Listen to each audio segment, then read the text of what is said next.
थोड़ा दिखा दीजिए कोई लाकर क्या हुआ है। टाइप्स ऑफ बैंक्स हो गया है।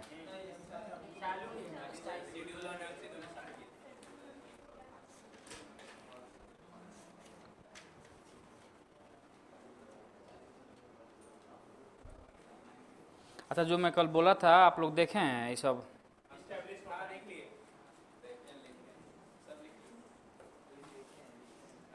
खाली देखे हैं,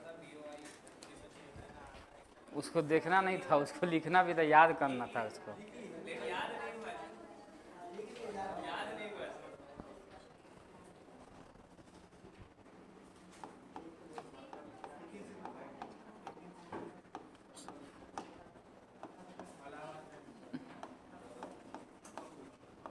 चलिए तो बताइए, तो यूको बैंक की स्थापना कब हुई थी?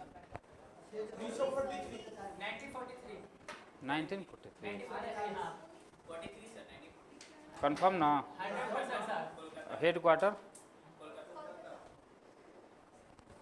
अच्छा, फिर बीच में आएगा।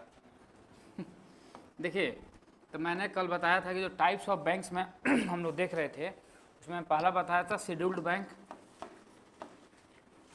बताया था ना, शेड्यूल्ड बैंक। और दूसरा था नॉन शेड्यूल्ड बैंक।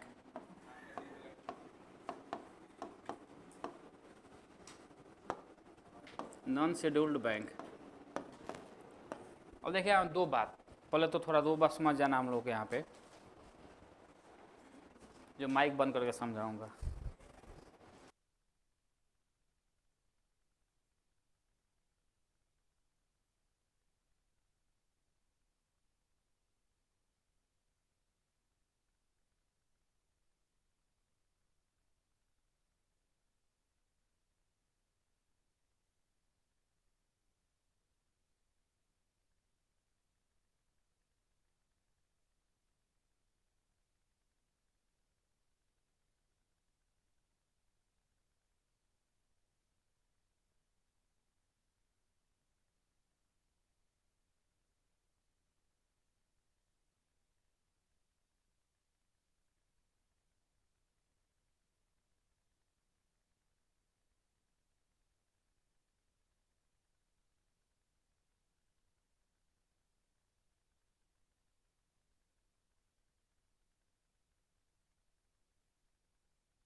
देखिए, तो हम लोग कल क्या देखे थे?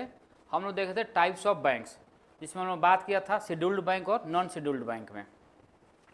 मैंने बताया था कि जो अनुसूचित बैंक है, यानी जो शेड्यूल्ड बैंक है, वो हम लोग वैसे बैंकों को शेड्यूल्ड बैंक कहते हैं जिसका वर्णन आरबीआई एक्ट 1934, आरबीआई एक्ट 1934 के अनुसूची 2 में जो बैंक लिस्टेड है उसी को हम लोग बोलते हैं क्या?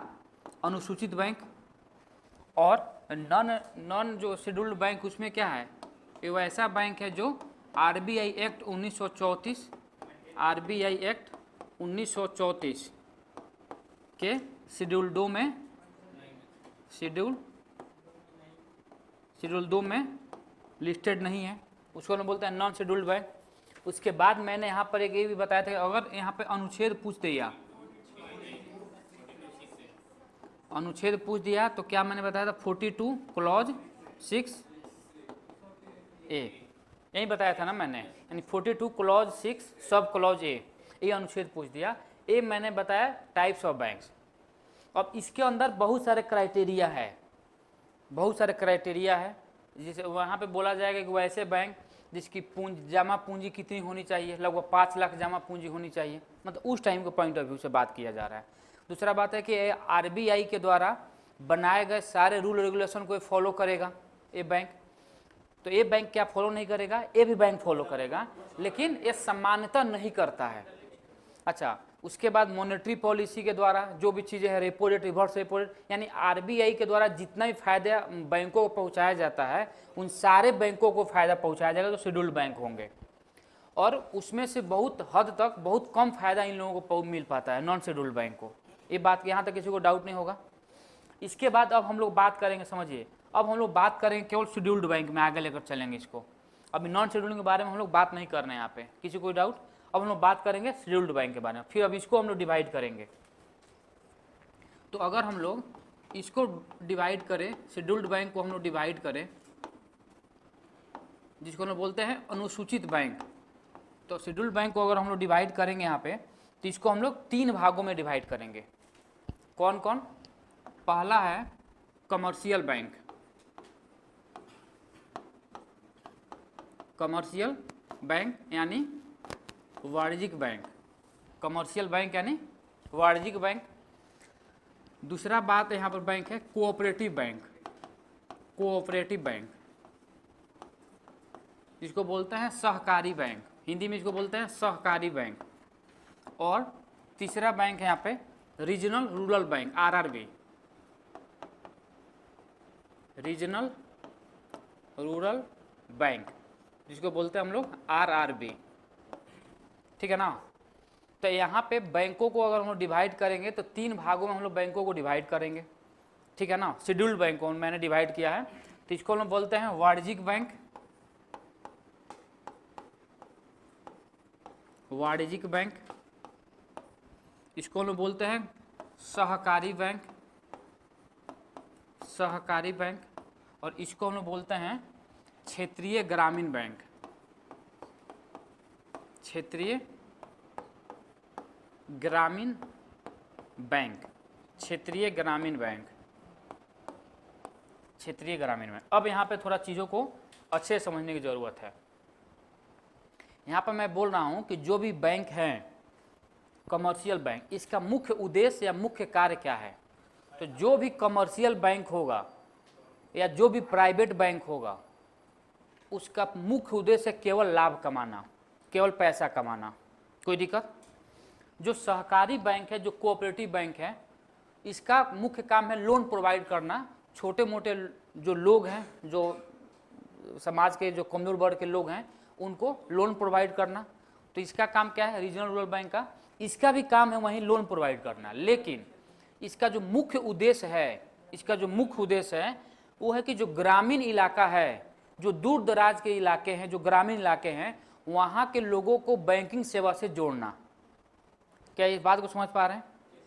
मैं बोल रहा हूँ सिंपल कि जो रीजनल रूरल बैंक, आप समझिए, ये जो बैंक है आरआरबी, शुरुआत में बैंक था नहीं, समझ में आ रहा है ना। इसको जो कॉन्सेप्ट लाया गया, तो कोई भी बैंक उस टाइम जो बैंकिंग सिस्टम जो शुरुआत हुआ, तो कोई भी बैंक भारत के दूर दराज वाले इलाकों में अपना ब्रांच स्थापित करने को तैयार नहीं हो रहे थे कि भाई वहाँ पे अपना ब्रांच खोलूँगा, कहीं बैंक नहीं चला, बैंक को लॉस हो जाएगी, क्योंकि भाई जो में उनके यहाँ जो कर्मचारी होगा वो तो पैसा उनको देगा ही देगा, उनको वो तो अपना बैंक लेगा, इलेक्ट्रिसिटी बिल, लैंड रेंट जितना सारा लगेगा। तो यहाँ पे इसका मुख्य उद्देश्य था कि भाई लोगों को, सरकार का उद्देश्य था कि भाई लोगों को जो दूर दराज वाले इलाके हैं, जो एकदम पिछड़े इलाके हैं, जो ग्रामीण पृष्ठभूमि के लोग हैं, उनको बैंकिंग सेवा से जोड़ना। तो इसमें सरकार ने एक प्रकार से समझी, तो एक सरकार ने एक लालच दिया बैंकों को, और यहाँ पे सरकार ने बोला कि ठीक है, जो भी बैंक अपना ब्रांच ग्रामीण इलाकों में खोलेगी, उसका मैं 50% मैं उसको अपना, मेरा शेयर उसमें 50% रहेगा, ठीक है।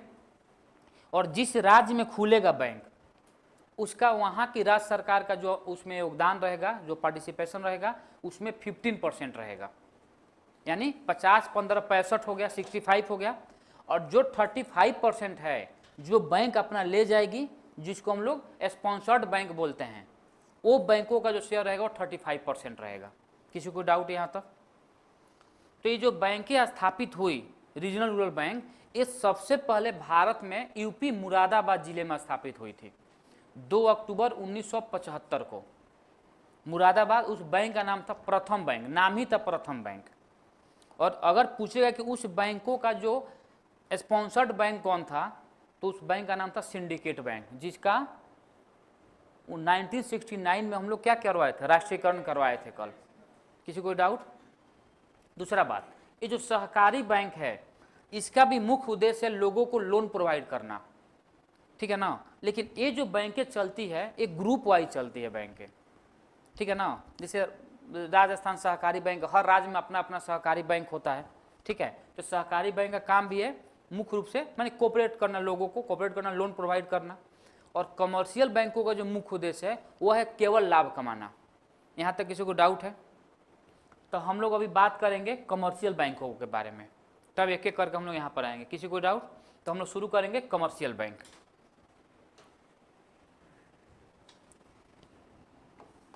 अब यहाँ पे समझेंगे, दिख रहा है ना पीछे,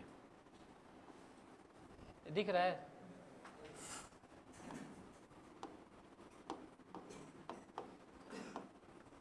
कमर्शियल बैंक, ये जो कमर्शियल बैंक है, अब इसको हम लोग डिवाइड करेंगे फिर से 3 भागों में, क्योंकि डिवीजन याद रखना होगा। तो इसको हम लोग डिवाइड करेंगे 3 भाग में। पहला है public sector bank, public sector bank, देखिए कहीं कहीं देता है पब्लिक बैंक या कहीं कहीं देता है पब्लिक सेक्टर बैंक। तो पब्लिक सेक्टर जनरली देता है हर जगह, तो पब्लिक सेक्टर बैंक। दूसरा है private sector bank, private sector bank, ठीक है। और तीसरा है फॉरेन बैंक, फॉरेन बैंक, विदेशी बैंक, ठीक है। अब समझेंगे यहाँ पे थोड़ा चीज़ों को। पब्लिक सेक्टर बैंक है, अब इधर से मैं शुरू कर रहा हूँ। फॉरेन बैंक, फॉरेन बैंक क्या होता है? फॉरेन बैंक का सिंपल मतलब होता है कि वैसा बैंक, वैसा विदेशी बैंक जिसका मुख्य ब्रांच, जो मुख्यालय है उसका वो अपने देश में हो और जिसकी शाखा भारत में हो, ब्रांचेज भारत में हो, उसको हम बोलते हैं विदेशी बैंक। क्या समझ में आया चीज़ों को?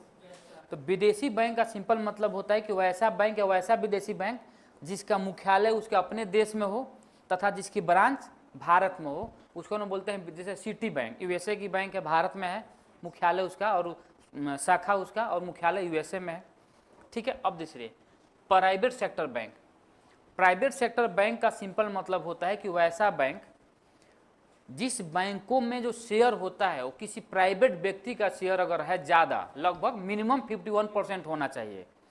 अगर किसी व्यक्ति का या किसी ऑर्गेनाइजेशन का या किसी ग्रुप ऑफ पीपुल का शेयर अगर किसी बैंक में 51% मिनिमम अगर है कम से कम, तो उसको हम बोलते हैं प्राइवेट सेक्टर बैंक। जैसे आईसीआईसी, एचडीएफसी सारे के सारे क्या है? प्राइवेट सेक्टर बैंक है।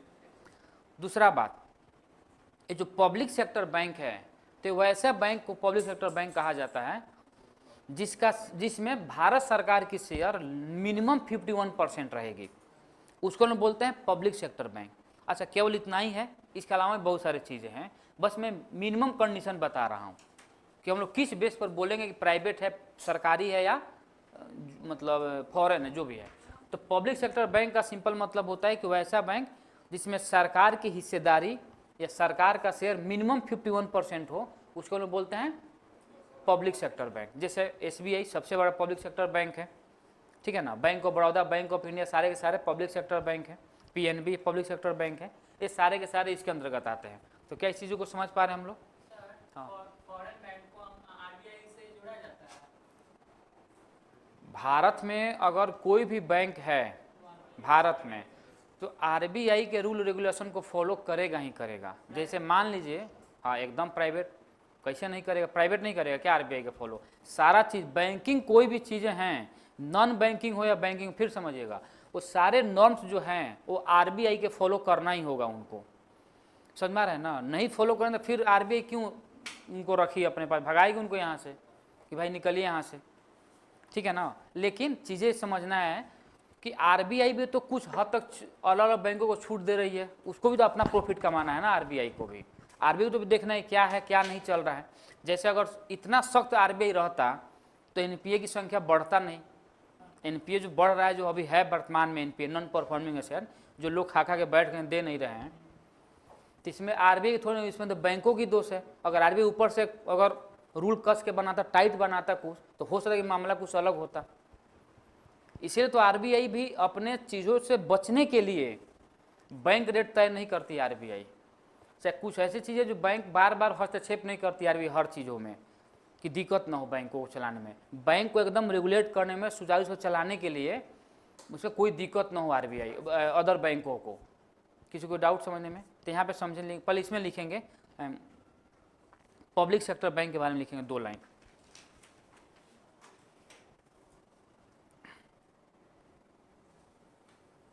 लिखेंगे वैसा बैंक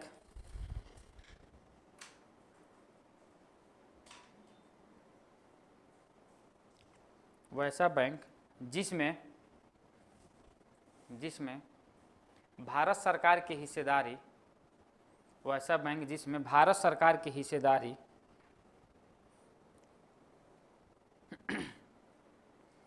कम से कम 51% होती है, कम से कम 51% होती है,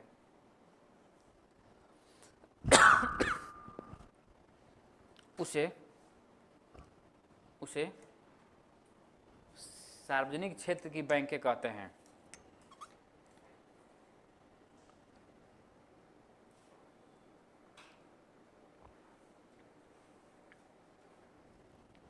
उसे सार्वजनिक क्षेत्र की बैंक कहते हैं। आगे लिखेंगे निजी क्षेत्र की बैंक, वैसा बैंक जिसमें किसी निजी व्यक्ति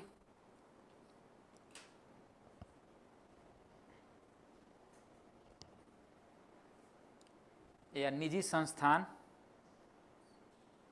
निजी व्यक्ति, निजी संस्थान या ग्रुप ऑफ पीपुल की हिस्सेदारी, ग्रुप ऑफ पीपुल की हिस्सेदारी कम से कम, व्यक्तियों के समूह जिसको बोलते हैं, कम से कम 51% हो, 51% हो, उसे प्राइवेट सेक्टर बैंक कहते हैं।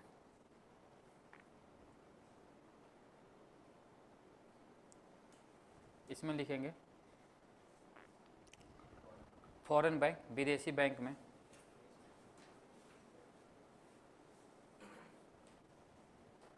कि वैसा बैंक जिसका मुख्यालय, वैसा विदेशी ग्रामीण क्षेत्रों के लोगों को बैंकिंग सेवा से जोड़ना, बैंकिंग सेवा से जोड़ना, बैंकिंग सेवा से जोड़ना, बैंकिंग सेवा से जोड़ना, ये सबसे महत्वपूर्ण उद्देश्य इसका है कि ग्रामीण क्षेत्र बोले या जो दूर दराज वाले इलाकों के बारे में बात करें, उन सारे लोगों को बैंकिंग सेवा से जोड़ने का इसका मुख्य उद्देश्य है। दूसरा बात, इसका मुख्य कार्य क्या है? इसका मुख्य कार्य क्या है? इसका भी मुख्य कार्य यही है कि लोन प्रोवाइड करना। तो जो ग्रामीण इलाकों में जो लोग हैं, जो छोटे मोटे काम करने वाले, जिसको हम लोग कुटीर उद्योग बोलते हैं, कॉटेज इंडस्ट्री, कुटीर उद्योग, कि जो कुटीर उद्योग हैं, कुटीर उद्योग जो छोटे मोटे कोई व्यवसाय करते हैं, छोटे मोटे व्यवसायी,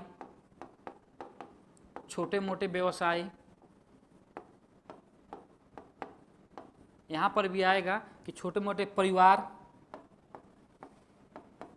इत्यादि लोगों को ऋण प्रदान करना।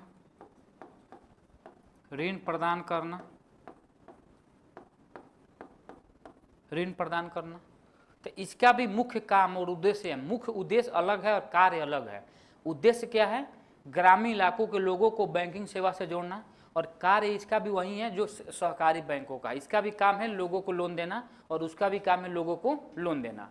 लेकिन एक खासकर ग्रामीण इलाकों के बारे में बात कर रहा है। वहाँ पे छोटे मोटे जो व्यवसायी लोग हैं, जो कुटीर उद्योग हैं, जो परिवार है, इंडिविजुअल है, कोई बिजनेस स्टार्टअप करना है, इस टाइप के लोगों के लोन देने का काम करता है। अब समझेंगे यहाँ पे आरआरबी के बारे में ही लिख लिए। इसका तो लिमिट नहीं बता रहा, 1-8 लाख से ज़्यादा क्या देगा, 1-2 लाख।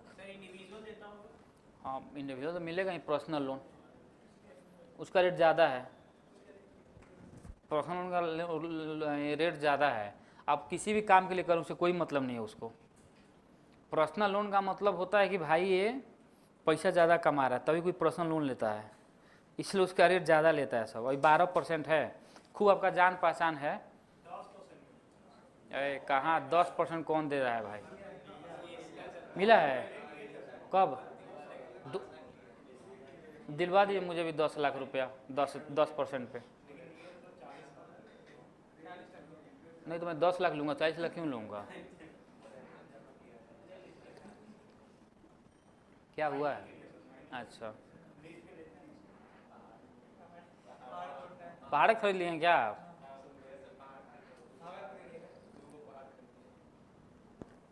तो हम लोग चले कोई पहाड़ पर आपके।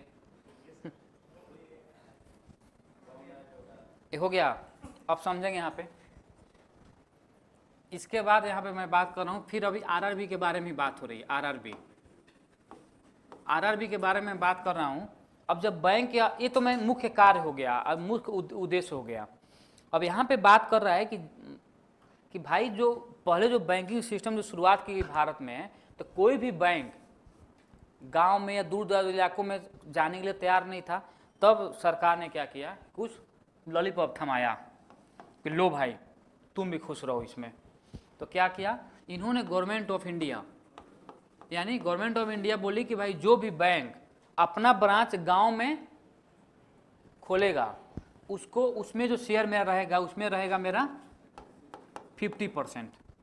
और जिस राज्य में खोलेगा तो उस राज्य के जो स्टेट गवर्नमेंट होंगे, स्टेट गवर्नमेंट वो लगाएगी उसमें 15%।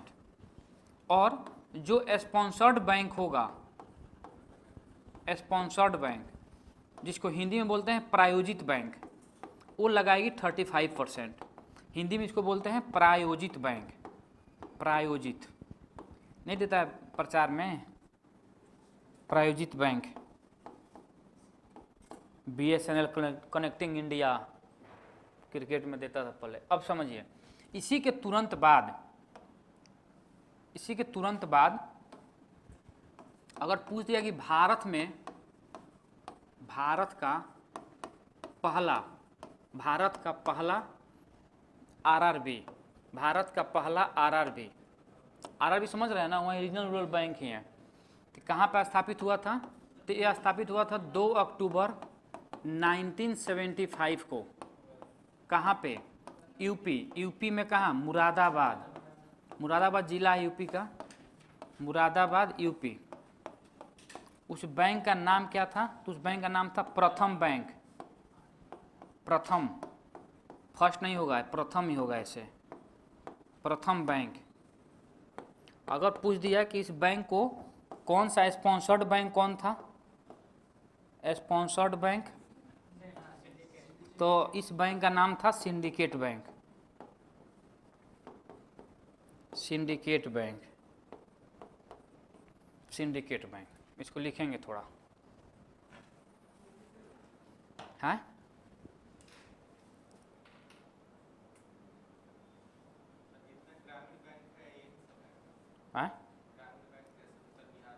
हाँ आरआरबी है वो, आरआरबी उसके लिए वैकेंसी अलग से आती है बैंकिंग के लिए, आरआरबी। हाँ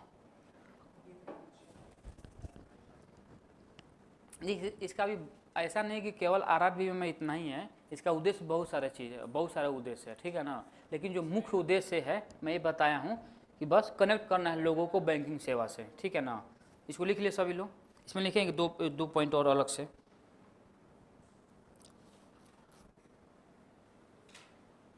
एक्स्ट्रा में लिखेंगे समाज के उद्देश्य में ही लिखे चाहे कार्य में, बात बराबर ही मैं फिर लिखवा रहा हूँ। समाज के कमजोर वर्ग को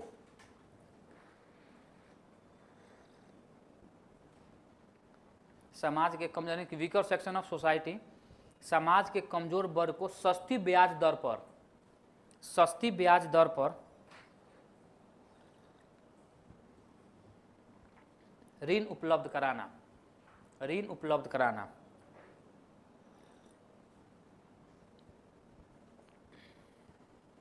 दूसरा है ग्रामीण इलाकों में अच्छा, अगर एक और उद्देश्य पूछा जाए बिना मैंने बताए तो और क्या मतलब गांव में बैंकों को, लोगों को बैंकिंग सेवा से जोड़ने का और क्या उद्देश्य हो सकता है?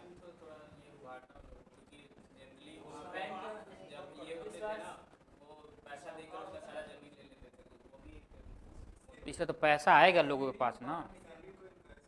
हाँ, सबसे इम्पोर्टेंट पॉइंट ये है कि बचत को बढ़ाना था, सेविंग्स को बढ़ाना था। सेविंग, क्योंकि जो गांव में पैसा लोग आता था खा पी के निश्चिंत, तो बैंक अगर खुलेगा तो लोग जब अवगत होंगे कि भाई बैंकों से हम लोग को क्या क्या फ़ायदे हैं, कि जब पैसा लेकर हम लोग बैंकों में रखेंगे तो उसमें कुछ ना कुछ सरकार हम लोग को ब्याज देगी, बैंक ब्याज देगी, तो लोग क्या करेंगे, पैसा अपने पास रखने के बदौलत पैसा लेकर बैंकों में जमा करेंगे, तो बैंकिंग सेवा भी रेगुलेट होगी और आम आदमी को प्रॉफिट भी होगा, तो लिखेंगे। सबसे इम्पोर्टेंट पॉइंट ये है कि ग्रामीण इलाकों में बचत को बढ़ावा देना, ग्रामीण इलाकों में बचत को बढ़ावा देना तथा वहाँ उत्पादक गतिविधियों में सहयोग देना,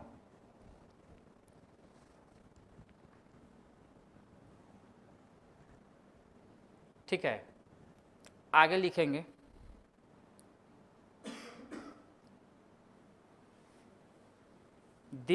वर्तमान में देश में 43 क्षेत्रीय ग्रामीण बैंक काम कर रही है।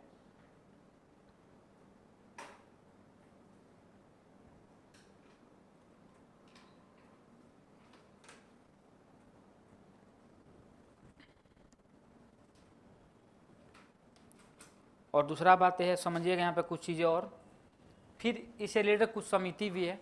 एक समिति आई थी, ठीक है ना, और उस समिति ने 1987-88 के आसपास में फिर से क्या कि आरआरबी की स्थापना को बंद कर, यानी इसको ख़त्म कर दी, फिर से लाई गई। लेकिन 1975 में घटना हुई, स्थापित किया गया।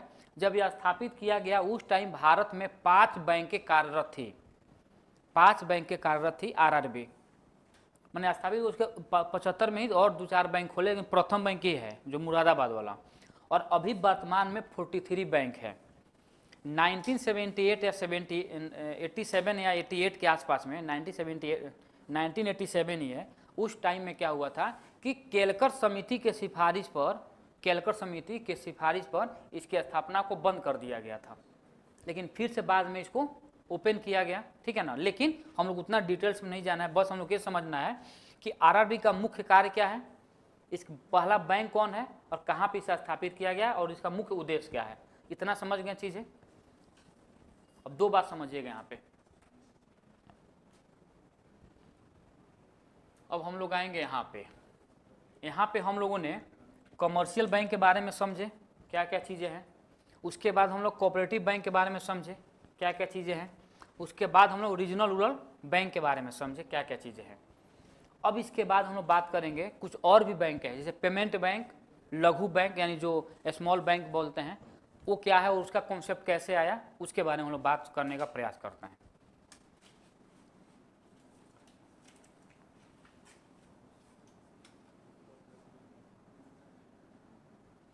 अब देखिए,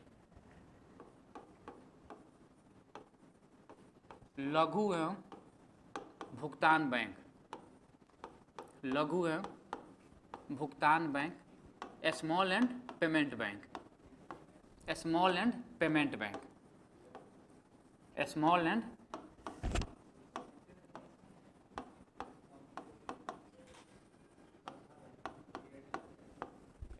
पेमेंट बैंक।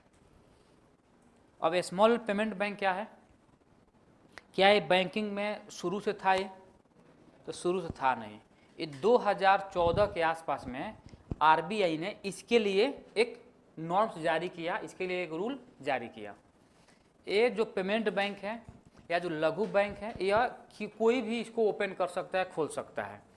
उसके पास लगभग 100 करोड़ पूंजी होनी चाहिए, ठीक है, ज़्यादा नहीं है, 100 करोड़ मात्र। अच्छा, दूसरा बात, और उस आदमी को बैंकिंग सेवा में एक्सपीरियंस नहीं भी रहता, काम पैसा रहना चाहिए। समझ में आ रहा है ना, वो तो भूलियाने के लिए बताया गया है। रियलिटी ये है कि अगर जी आपके पास पैसा है तो खोल सकते हैं। तो 2014 में यह कॉन्सेप्ट को लाया गया। अच्छा, लघु बैंक और पेमेंट बैंक, अब अलग अलग चीज़ों को देखिए। जो स्मॉल बैंक है, स्मॉल बैंक, वह भारत में अभी वर्तमान में 12 या 13 स्मॉल बैंक कार्यरत है भारत में, ठीक है, और 6 पेमेंट बैंक, ठीक है। पेटीएम जो पेमेंट बैंक है, इसमें मामला बीच में आया था, लेकिन अभी मामला कुछ चल नहीं रहा, अभी शांति है, तो हम लोग उसको भी देखेंगे। भाई पेटीएम भी है अभी पेमेंट बैंक में, जिसमें एयरटेल है, जियो है, पेटीएम है, फिनो है, एनएसडीएल है, ठीक है ना, ये 6 पेमेंट बैंक है। एक मिनट,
होगी पार्टी होगी। एक दिन समोसा खिलाता हूँ आप लोगों को, एक एक। अच्छा, मैं खाता नहीं हूँ, लेकिन खिला दूंगा ज़रूर। मैं नॉनवेज नहीं खाता हूँ। अच्छा हाँ, ये भी बात सही बात है, लेकिन पैसा भी तो होना चाहिए। अरे लेकिन खिला दूंगा, मटन एक दिन यहीं पे करवा देता हूँ। इतना तो कर नहीं सकता हूँ, जबकि गरीबी में है, लेकिन फिर भी। ये आया था इधर से, एक है, यहीं है, पूछ रहा है भाई कि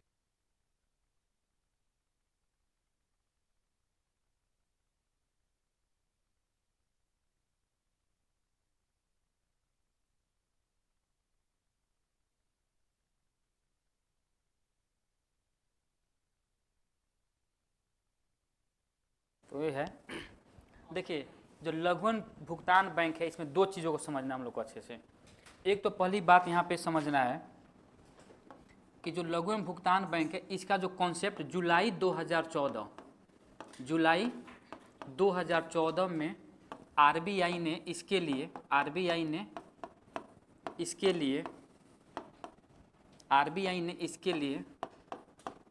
कुछ दिशा निर्देश जारी किया,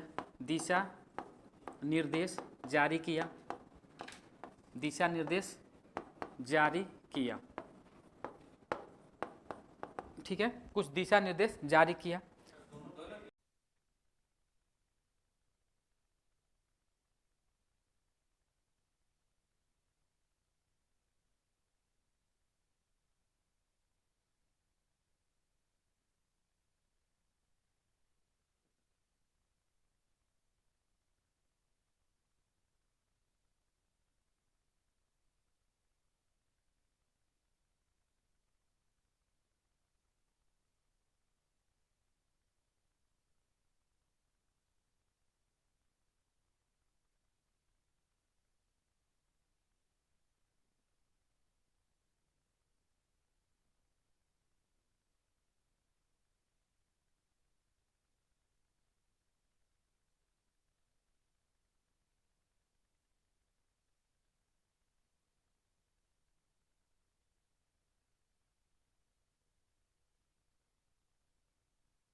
ही मारे होंगे लास्ट में, हो सकता है।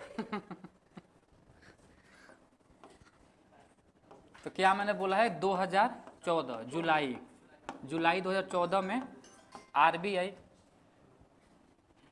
आरबीआई इसके लिए क्या किया, दिशा निर्देश जारी किया पहली बार।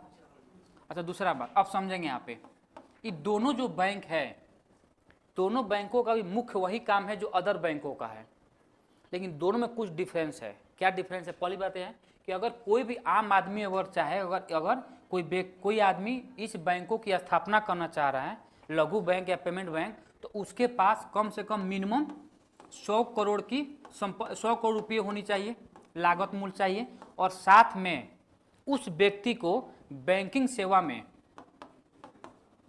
बैंकिंग के बारे में जानकारी होनी चाहिए, जानकारी होनी चाहिए। तो दो बात यहाँ पे हम लोग समझ गए, क्या क्या है, तो लिखेंगे एक दो पॉइंट इसमें। पेमेंट भारत के बारे में बात हो तो भारत के बारे में होगा, भारत का कोई भी व्यक्ति हो सकता है। हाँ, अब फॉरेन वाले नहीं आएंगे ना। जैसे मान लीजिए जैसे पॉलिटी में पढ़ते होंगे अनुच्छेद के बारे में, तो उसमें बताया जाता है कुछ ऐसा अनुच्छेद मौलिक अधिकार है जो केवल भारतीयों को मिलता है, और कुछ ऐसे जो दोनों को मिलता है। अब दोनों को वहीं मिलेगा जहाँ पे खतरा, अब जीवन जीने का अधिकार तो सबको मिलना चाहिए, वो फॉरेन का हो, विदेशी का हो, कोई भी हो। लेकिन अनुच्छेद 15 नहीं मिलेगा ना उन लोगों को, क्योंकि इसमें बोला है कि जाति आधार के आधार पे, जाति जन्म इस सब के आधार पे। तो 15, 16, 19, 29, 30 ये 5 ऐसे अनुच्छेद है जो केवल भारतीयों को प्रोवाइड की जाती है मौलिक अधिकार। उसी के बारे में बात देखिए, यहाँ पे लिखेंगे पेमेंट बैंक के बारे में थोड़ा लिखेंगे। इन दोनों बैंकों के गठन के लिए यानी इन दोनों को साथ में भी लिखवा रहा हूँ मैं, इन दोनों बैंकों के गठन के लिए कम से कम 100 करोड़ की राशि होनी चाहिए, 100 करोड़ की राशि होनी चाहिए, तथा साथ ही जो व्यक्ति इस बैंकों की स्थापना करना चाह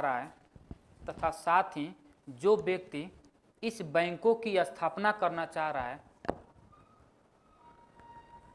उसे बैंकिंग के बारे में या वित्त के बारे में, फाइनेंस के बारे में, वित्त या बैंकिंग के बारे में जानकारी होनी चाहिए, फाइनेंस या वित्त के बारे में जानकारी होनी चाहिए, तभी हो पाएगा। अच्छा सवाल पूछता है, एक दो बार पूछा है यहाँ पर एक बार, कि जो लघु बैंक हो गया या पेमेंट बैंक हो गया, अलग अलग बैंक या एक साथ, इसका सबसे पहला कब इसको लाया गया, तो 2014 में, जुलाई 2014 में आरबीआई द्वारा दिशा निर्देश जारी किया गया।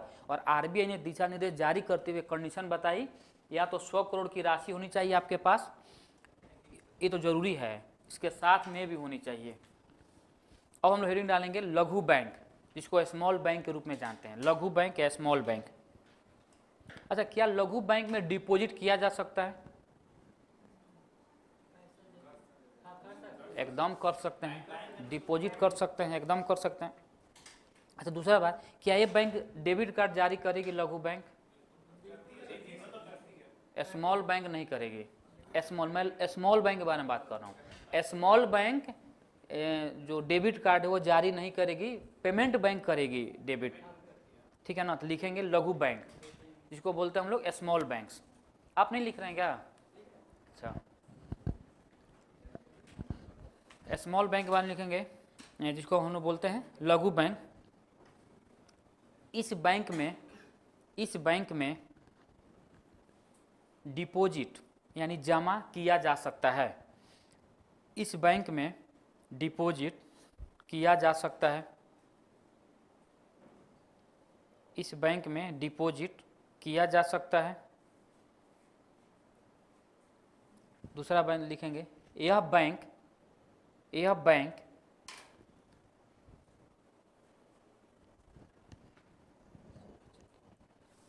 सीमित क्षेत्र में, लिमिटेड सेक्टर, सीमित क्षेत्र में ऋण प्रदान करती है। यह बैंक सीमित क्षेत्र में ऋण प्रदान करती है, ठीक है ना। यह बैंक सीमित क्षेत्रों में ऋण प्रदान करती है, यानी सिंपल ये बोल रहा है कि हर जगह जहाँ पे चाहिए लोन नहीं मिलेगा। इसके लिए एकदम लिमिटेड चीज़ है कि लिमिटेड एरिया में ही लोन प्रोवाइड कर पाएगी, सभी सेक्टरों में लोन प्रोवाइड नहीं करेगी। और लिमिटेड एरिया में क्या होगा, फिर वहीं होगा सिंपल एग्रीकल्चरल सेक्टर में छोटे मोटे व्यवसायी लोगों को लोन पर। अब अंबानी को थोड़े वोट दे पाएगी बैंक, 100 करोड़ का राशि है, उसके एक दिन का इनकम है 100 करोड़ से ज़्यादा होगा, तो लिमिटेड एरिया में लोन प्रोवाइड करेगी। कोई दिक्कत समझने में? आगे लिखेंगे वर्तमान में लिखेंगे ब्रैकेट में सितंबर 2023 तक। अच्छा, आप बोलेंगे सर सितंबर 2023 का डाटा क्यों बता रहे हैं? क्योंकि अभी उसके बाद अपडेट नहीं आया है। तीसरे में लिखूँ वर्तमान में, ब्रैकेट में लिखेंगे सितंबर 2023 तक भारत में 12 लघु बैंक, 12 पेमेंट स्मॉल बैंक कार्यरत है। भारत में 12 स्मॉल बैंक कार्यरत हैं। ठीक है, तो अगर पूछ दिया कि अभी वर्तमान में कितने बैंक कार्यरत हैं भारत में, तो 12 हैं। अब 12 का नाम याद नहीं रखने की जरूरत, बस इतना समझना है। आगे लिखेंगे पेमेंट बैंक के बारे में। पेमेंट बैंक, देखिए बहुत सारे बैंक है, समझ में आ रहा है ना, बहुत सारे बैंक है, लेकिन जो इंपॉर्टेंट चीज़ है मैं उसको बताने का प्रयास कर रहा हूँ।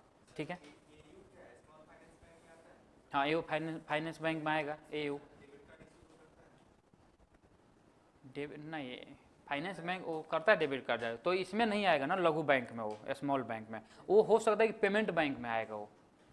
एयू स्मॉल बैंक है वो। एयू का फुल फॉर्म क्या है? तो नहीं, इसमें एकदम दे रहा है कि डेबिट कार्ड जारी नहीं करता है स्मॉल बैंक। एक बार देख लेंगे ऐसा, एक बार इसको मैं देख लूँगा, कोई दिक्कत नहीं, क्योंकि मैंने जहाँ पे चीज़ों को पढ़ा है देखा है उसमें नहीं करता है डेबिट कार्ड। है, अरे स्मॉल बैंक तो है, वो नहीं बोल रहा हूँ, मैं बोल रहा हूँ इसमें इनका क्वेश्चन है कि क्या जो एयू फाइनेंस बैंक है स्मॉल, क्या वो डेबिट कार्ड जारी करता है या नहीं करता है। लेकिन अभी नहीं, अभी कुछ दिन पहले मैंने देखा है, इतना जल्दी दायरा नहीं बढ़ेगा। अच्छा तो ठीक है, एक बार मैं कल क्रॉस चेक कर लूँगा, कोई दिक्कत नहीं है, आगे लिख लेंगे तब तक। पेमेंट बैंक लिखेंगे। यह बैंक देखिए, जो चीज़ें जहाँ पे डाउट हो उसको अगर अगले दिन बता दी तो कोई दिक्कत नहीं है, मानिए गलत बताने से बढ़िया के बाद मैं भी क्रॉस चेक कर लूँगा, क्योंकि मैंने जो देखा है, क्योंकि मैं इकोनॉमिक्स का मैं 2-3 बुक पढ़ता हूँ, फॉलो करता हूँ, केवल एक बुक से मामला नहीं बन पाता है चीज़ों को, क्योंकि मेंस भी है, चीज़ों को देखना है। अभी तो केवल पीटी पॉइंट ऑफ व्यू से चल रहा है, तीसरे 2-3 बुकों को मैं देखता हूँ, उसमें मैंने जितना भी चीज़ें, क्योंकि उसके देखने के बाद तुरंत मैं गूगल भी देखता हूँ, पहले गूगल बाबा भी हैं अपने पास ना, तुरंत देखा जाता है क्या स्थिति है। तो वहाँ पर अभी तक मैंने केवल डेबिट कार्ड ही मिला है, तो एक बार देख लूँगा, क्रॉस चेक एक बार कर लूँगा अच्छे से। देखिए आगे लिखेंगे स्मॉल, क्या लिखा हूँ मैं, पेमेंट बैंक में। यह बैंक छोटे परिवार, असंगठित क्षेत्र, अनऑर्गेनाइज सेक्टर, छोटे परिवार, किसी व्यक्ति विशेष इत्यादि को यह लोन प्रदान करता है, ऋण प्रदान करता है, लोन प्रदान करता है। अब देखिए यहाँ पे अनऑर्गेनाइज सेक्टर आ गया, तो लगिए समझिए सब कुछ इसमें आ गया। ठीक है ना, ऑर्गेनाइज में केवल सरकारी नौकरी को ज़्यादा तवज्जो दिया जाता है लगभग, अनऑर्गेनाइज में सारा चीज़ आ गया। तो पेटीएम जो पेमेंट बैंक है, पेमेंट बैंक का काम है कि जितने भी अनऑर्गेनाइज, ठेला वाले, कुलचे वाले, गोलगप्पा वाले, सारे लोगों को 20,000, 25,000, 50,000 जितना लोन चाहिए वो लोन प्रोवाइड किया जाता है। आप गोलगप्पा वालों को हल्के नहीं लेना, बहुत पैसा कमाता है वो सब। एक तो मैंने अभी 3 दिन पहले मैं सुना, मैं तो खाता नहीं हूँ, एक दोस्त है मेरा बहुत खाता है, मिल गया संजोग से, वो खा रहा था, वो खाता है 70 का रुपये एक, सब में तो पागल हो गया, इतना कौन खाता है भाई, 70 का खाया, लाल हो गया चेहरा उसका खाते का, तीखा, तो बोलो और मिर्चा डालो, और मिर्चा डालो। तो मैं उसके खा रहा था, तो ऐसे मैं पूछा कि मतलब अंकल जी कितना दिन से आप बेच रहे हैं? तो पता है कितने दिन? वो बोला 24 साल से। तो 24 साल पहले लोग खाते थे क्या? मुझे तो इस बात का डाउट है। खाते होंगे, लोगों का बेरोजगारी में लोगों का कोई ठीक नहीं है। 24 साल लोग, 24 साल से वो एक ही जगह पर बेच रहा है वो। मैं बोला कि यहाँ पे कब से? यहाँ पे। बोला कि यहीं पे। हम बोले कि मतलब कितना? नहीं, अब ऐसे किसी इनकम नहीं पूछ सकता। बोले कि मतलब इसे सब कुछ ठीक है ना? बोला आप क्या करते हैं? बोले मैं कुछ नहीं करता हूँ। क्यों अपना बेइज्जती करवा लूँ? बोला कि हो जाता है। बोला कि यही बेच कर मैं 5 मंजिला ज़मीन घर बनवा लिया हूँ पटना में। फिर मैंने बोला कि ठीक है, फिर भाई खा लो, निकलो धीरे से इधर से। अब झूठ मान लीजिए कुछ घर से पैसा लगाया होगा, ये भी हो सकता है 5, लेकिन अगर वो 5 मंजिल बताया है तो पक्का है कि 3 मंजिल तो इसी पैसा से बनवाया होगा, क्योंकि उसको देख ये नहीं तो लग रहा है कि घर से बहुत मजबूत होंगे वो। ये भी तो हो सकता है ना। तो चीज़ें हैं। और एक बात समझिए, जो आपका ऑर्गेनाइज सेक्टर है ना, ऑर्गेनाइज सेक्टर मतलब उस सेक्टर नहीं बोल रहा हूँ जो बड़ा बड़ा दुकान हम लोग को दिखता है बड़ा, उससे ज़्यादा प्रॉफिट कमा रहा है जो रोड के किनारे ठेला वाला लोग लगाता है। ज़्यादा पैसा कमा, गुपचुप वाला ठेला पर जो चाउमीन सोमीन जो बेच रहा है, सब मोमोज, आजकल मोमोज का मार्केट जो पकड़ा है पटना में। अरे भाई इतना क्या जरूरत है खाने का? लीवर खराब हो जाएगा, मर जाएंगे, क्या फ़ायदा होगा? नहीं तीता तो मत खाइए आप, उसमें क्या है, वो तो आपके हाथ में है। ये सब तो एक्सक्यूज है। चलिए आगे लिखिए। मैं भी सोचता हूँ एक आध को शुरू कर दूँ, और इससे नहीं हो पा रहा है। आप रहिएगा ना साथ में? नहीं, आप ही को देना है निकाल निकाल कर। आगे लिखिए। यह बैंक मांग जमाए यानी डिमांड डिपॉजिट, मांग जमाए डिमांड डिपॉजिट संचालित करती है। अच्छा, अंतर क्या है दोनों में? एक जगह मैं लिखवाएं केवल मांग करती है यानी डिपॉजिट करती है, और ये मांग और जमाए दोनों करती है। इसका मतलब क्या हुआ? मान लीजिए कि अगर मैं पैसा को लघु बैंक में जमा करूंगा तो मैं तो निकालूंगा ही निकालूंगा यहाँ पर भी, लेकिन वहाँ पर केवल बताया गया कि केवल जमा की जाती है, तो क्या पैसा निकालूंगा नहीं मैं? अब समझिए, इसीलिए यहाँ पे बात की जा रही है कि यहाँ पे जो मांग और जमाए के बारे में, इसीलिए डेबिट कार्ड से रिलेटेड जोड़ रहा है यहाँ पर कि यहाँ पे डेबिट कार्ड जारी होगा और जब चाहे पैसे को निकाल सकते हैं, डिमांड कर सकते हैं। इसका मतलब यहाँ पे डेबिट कार्ड से ही है। इसीलिए मैंने वहाँ बोला कि वहाँ पर यह डेबिट कार्ड जारी नहीं करती है और यह बैंक डेबिट कार्ड जारी करती है। और कन्फ्यूजन है उसको हम लोग कल और क्लियर से देखेंगे, कोई दिक्कत नहीं, आगे लिखेंगे। यह बैंक मांग जमाए संचालित करती है। नेक्स्ट पॉइंट लिखेंगे, वर्तमान में भारत में 6 भुगतान बैंक कार्यरत हैं। वर्तमान में भारत में 6 भुगतान बैंक कार्यरत हैं। 6 भुगतान बैंक कार्यरत हैं। कौन कौन भुगतान बैंक है? एक तो है Airtel payment bank, Airtel payment bank.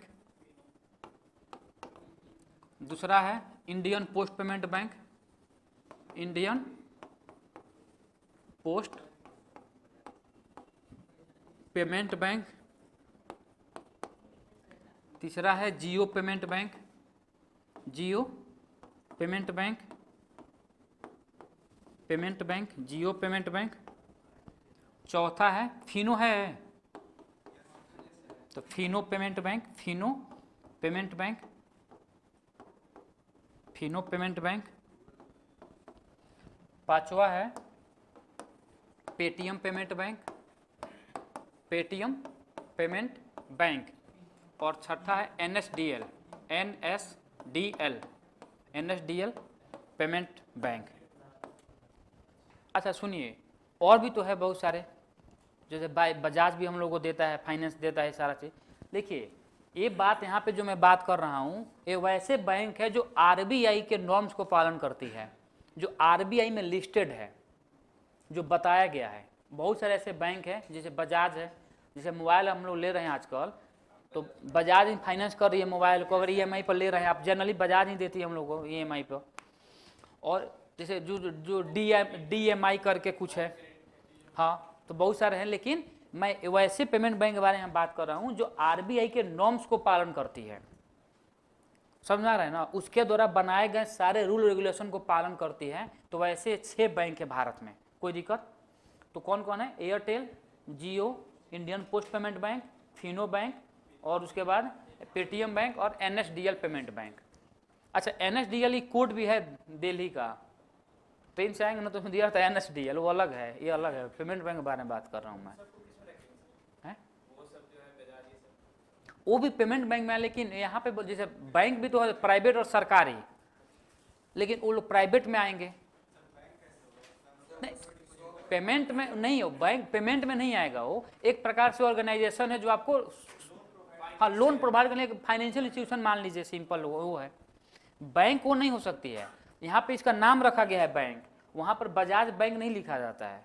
तो है एक प्रकार से लोन प्रोवाइडर करने के लिए आपको एक वो फाइनेंशियल स्टेटमेंट नहीं मान लीजिए ना, फाइनेंशियल इंस्टीट्यूशन करके मान लीजिए उसको। चलिए आगे लिखेंगे, इसमें कुछ और भी चीज़ें यहाँ पे।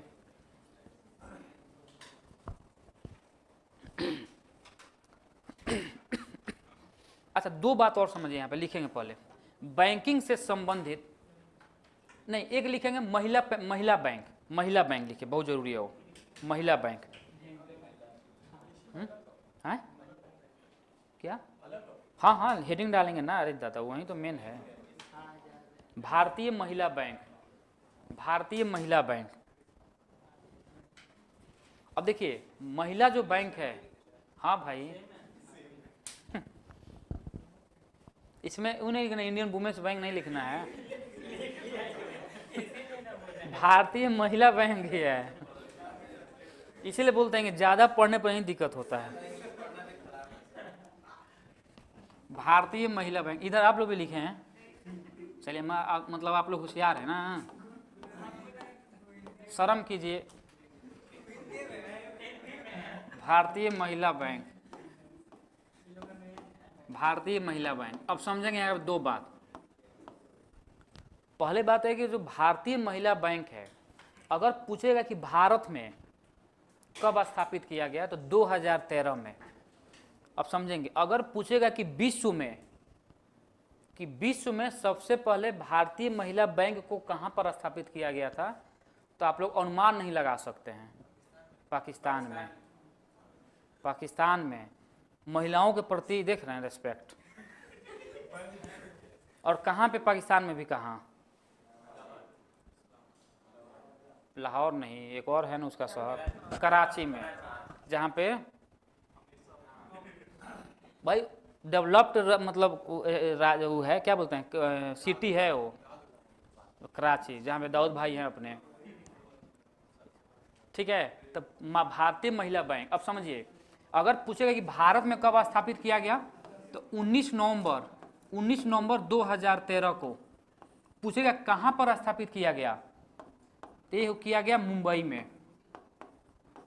और सबसे खुशी की बात, बिहार में भी एक रिकॉर्ड है बैंकों से रिलेटेड। क्या है बताइए? नहीं वो तो है, एक और भी रिकॉर्ड है, जो लोग जो भीख मांगते हैं, वो लोग मुजफ्फरपुर में जो बैंक है, मतलब अच्छा वो वैसे बैंक हैं जितने लोग मतलब भीख मांगने वाले काम करते हैं, उस लोग अपना पैसा जमा करते हैं, जिनको जितना रिक्वायरमेंट है अपना पैसा लेते हैं, काम करते हैं, फिर अगर पैसा को जैसे समूह एक प्रकार समझिए, समूह प्रकार से, एक प्रकार से जो ग्रुप वाइज चलता है मामला। हाँ मान लीजिए कोऑपरेटिव है, तो ये भी यह सवाल पूछा भी है, हल्के में नहीं लेना है, सवाल पूछा है, इसलिए मैं बता रहा हूँ, पूछ सकता है। तो याद रखना है कि मुजफ्फरपुर में, क्योंकि भारत का मुंबई वही है, बिहार का मुजफ्फरपुर, पता है कि नहीं? बिहार को बोला था, बिहार के मुंबई उसी को बोलता है, मुजफ्फरपुर को। लिखेंगे इसमें भारतीय महिला बैंक में 19 नवंबर 2013 को, 19 नवंबर 2013 को भारत सरकार द्वारा, 19 नवंबर 2013 को भारत सरकार द्वारा समाज में महिलाओं को समान अवसर देने, समाज में महिलाओं को समान अवसर देने, इक्वल अपॉर्चुनिटी, समान अवसर देने और उनके सशक्तिकरण,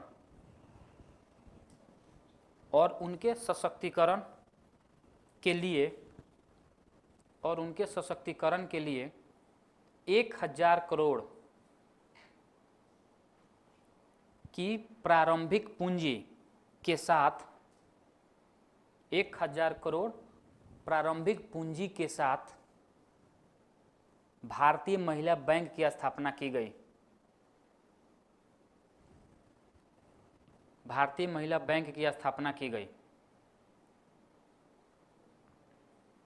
ठीक है, उद्देश्य में लिखेंगे इसका। अच्छा, इसका उद्देश्य क्या हो सकता है?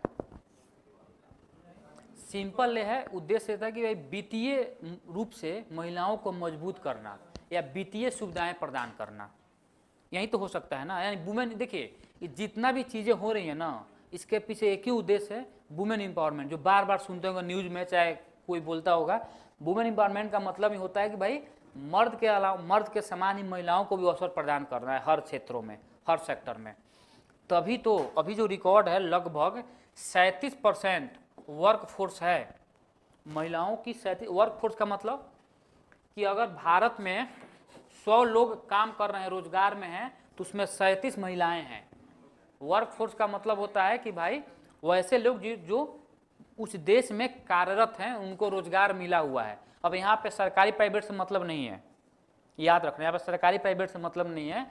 इस 100 लोगों के बारे में, ऐसे बारे में बात कर रहा हूँ जो लोग किसी ना किसी सेक्टर में काम कर रहे हैं, वो प्राइवेट हो, सरकारी हो, इंडिविजुअल हो, जो भी हो, उसमें से वर्क फोर्स में 37% महिलाएं हैं। समझ रहे हैं? 50 पर ला दिए हम लोग, थोड़ा बहुत और बाकी है। उसके बाद देखिएगा फिर क्या होगा।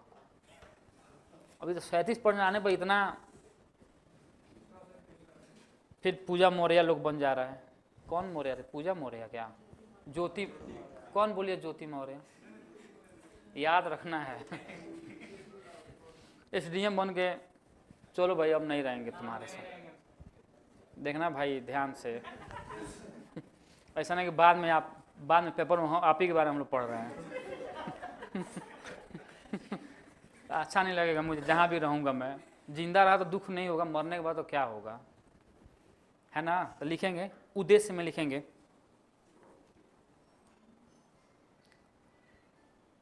सभी वर्गों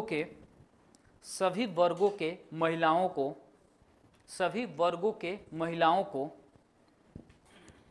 वित्तीय सुविधाएं, सभी वर्गों के महिलाओं को वित्तीय सुविधाएं प्रदान करना, फाइनेंशियल,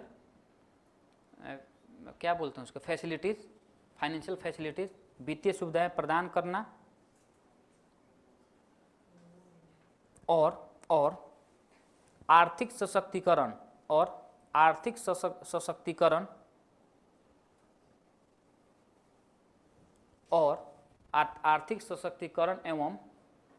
एवं वित्तीय समावेशन, फाइनेंशियल इंक्लूजन, वित्तीय समावेशन, फाइनेंशियल इंक्लूजन की प्रक्रिया में महिलाओं की भागीदारी सुनिश्चित करना,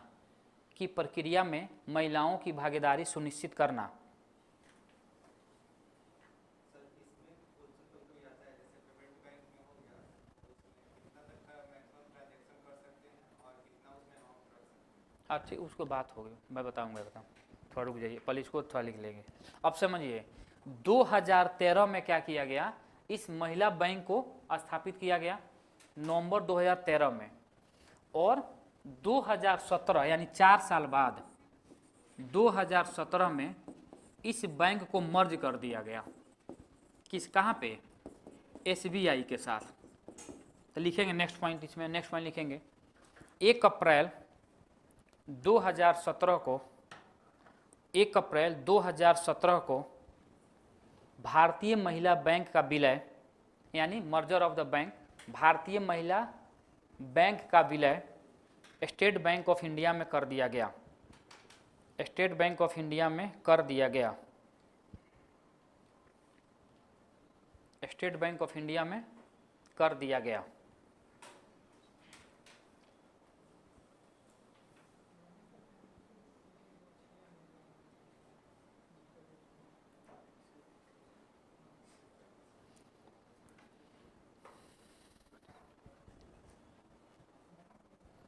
आगे लिखेंगे बैंकिंग से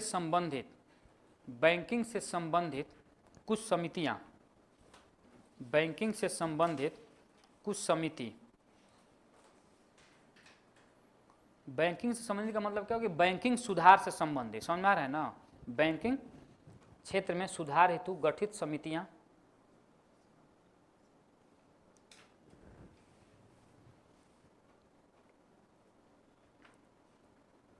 10-12 समिति हैं, क्या सबका बारे में लिखवा दूं मैं? जो मेन है, पहले तो याद है, पर 2 लिखेंगे पहले। एक है नरसिम्हम समिति, नरसिम्हम समिति जो आया 1991 में पहली बार, और दूसरी बात आया 1998 में, दूसरी बार 1998 में, यानी 1991 और 1998। और 91 में एक और घटना हुई थी, क्या हुई थी कौन बताएगा? 1991 में न्यू इकोनॉमिक पॉलिसी लाई गई और उसी के द्वारा भारत में एलपीजी को अपनाया गया, क्योंकि 1991 से पहले भारत को एक बंद अर्थव्यवस्था के रूप में देखा जा रहा था, और 1990 से लेकर 92 के बीच में भारत में था आर्थिक उथल पुथल मची हुई थी भारत में, यानी भारत के जो इकोनॉमी तो स्टेबल नहीं हो पा रही थी। 2 चीज़, इधर भारत की इकोनॉमी स्टेबल नहीं हो पा रही थी और इधर भारत की राजनीतिक स्थिति स्टेबल नहीं हो पा रही थी। तो दोनों को लेकर 85 में लाया गया 10वीं अनुसूची जोड़ा गया भारतीय संविधान में, दल बदल विरोधी कानून एंटीडिफिकेशन लॉ को लेकर, और 91 में एनईपी को अपनाया गया, न्यू आर्थिक पॉलिसी, न्यू इकोनॉमिक पॉलिसी लाई गई, और उसी न्यू इकोनॉमिक पॉलिसी के द्वारा भारत में एलपीजी को अपनाया गया। और उसके बाद ऐसा माना जाता है कि भारत 1991 के बाद अपने आप को अंतर्राष्ट्रीय लेवल पर स्थापित किया, और उसके बाद हम लोग भारत को ओपन इकोनॉमी के रूप में देखते हैं। और उस टाइम जो भारत के प्रधानमंत्री थे उनका नाम क्या था? नरसिम्हा राव, पीवी नरसिम्हा राव भारत के प्रधानमंत्री थे। उसके बाद क्या हुआ, जब एलपीजी को अपनाया गया उसमें क्या हुआ कि हम लोग भारत की इकोनॉमी में प्राइवेटाइजेशन की शुरुआत की गई, क्योंकि देखिए बिना प्राइवेटाइजेशन किए कोई भी देश आज तक डेवलप नहीं हो पाया है और न हो पाएगा, तो उसमें तो प्राइवेटाइजेशन चाहिए ही चाहिए। जैसे एग्जांपल समझिए, सिंपल एग्जांपल, जैसे मान लीजिए कि हम लोग लोकल वाले हैं, मानिए बिहार में आसपास सब लोग होंगे, मैं उम्मीद के साथ कह सकता हूं कि जितने लोग यहाँ से घर जाते होंगे ट्रेन में टिकट नहीं लेते होंगे, जिनका 100 किलोमीटर के रेंज में घर होगा, 200 किलोमीटर, अरे अब तो इसलिए लेते हैं कि अब पीछे तैयारी करना तो शर्म भी तो होनी चाहिए।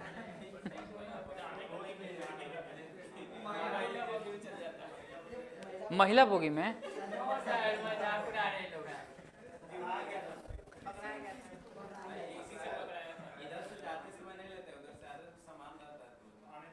अच्छा, मैं इधर तो मैं कहीं भाग जाएंगे लेकर, टीटी ले कूद गए नहर में। मैं मेरे कहने का मतलब सिंपल ये है, इसलिए बताया जा रहा है कि इधर से हम लोग टिकट नहीं लेंगे, अगर मान लीजिए कि बिहार के पूरे रेलवे को प्राइवेटाइजेशन कर दिया गया, मान लेते हैं 1 मिनट के लिए, तो क्या हम लोग में हिम्मत है कि बिना टिकट लिए चढ़ जाए ट्रेन में?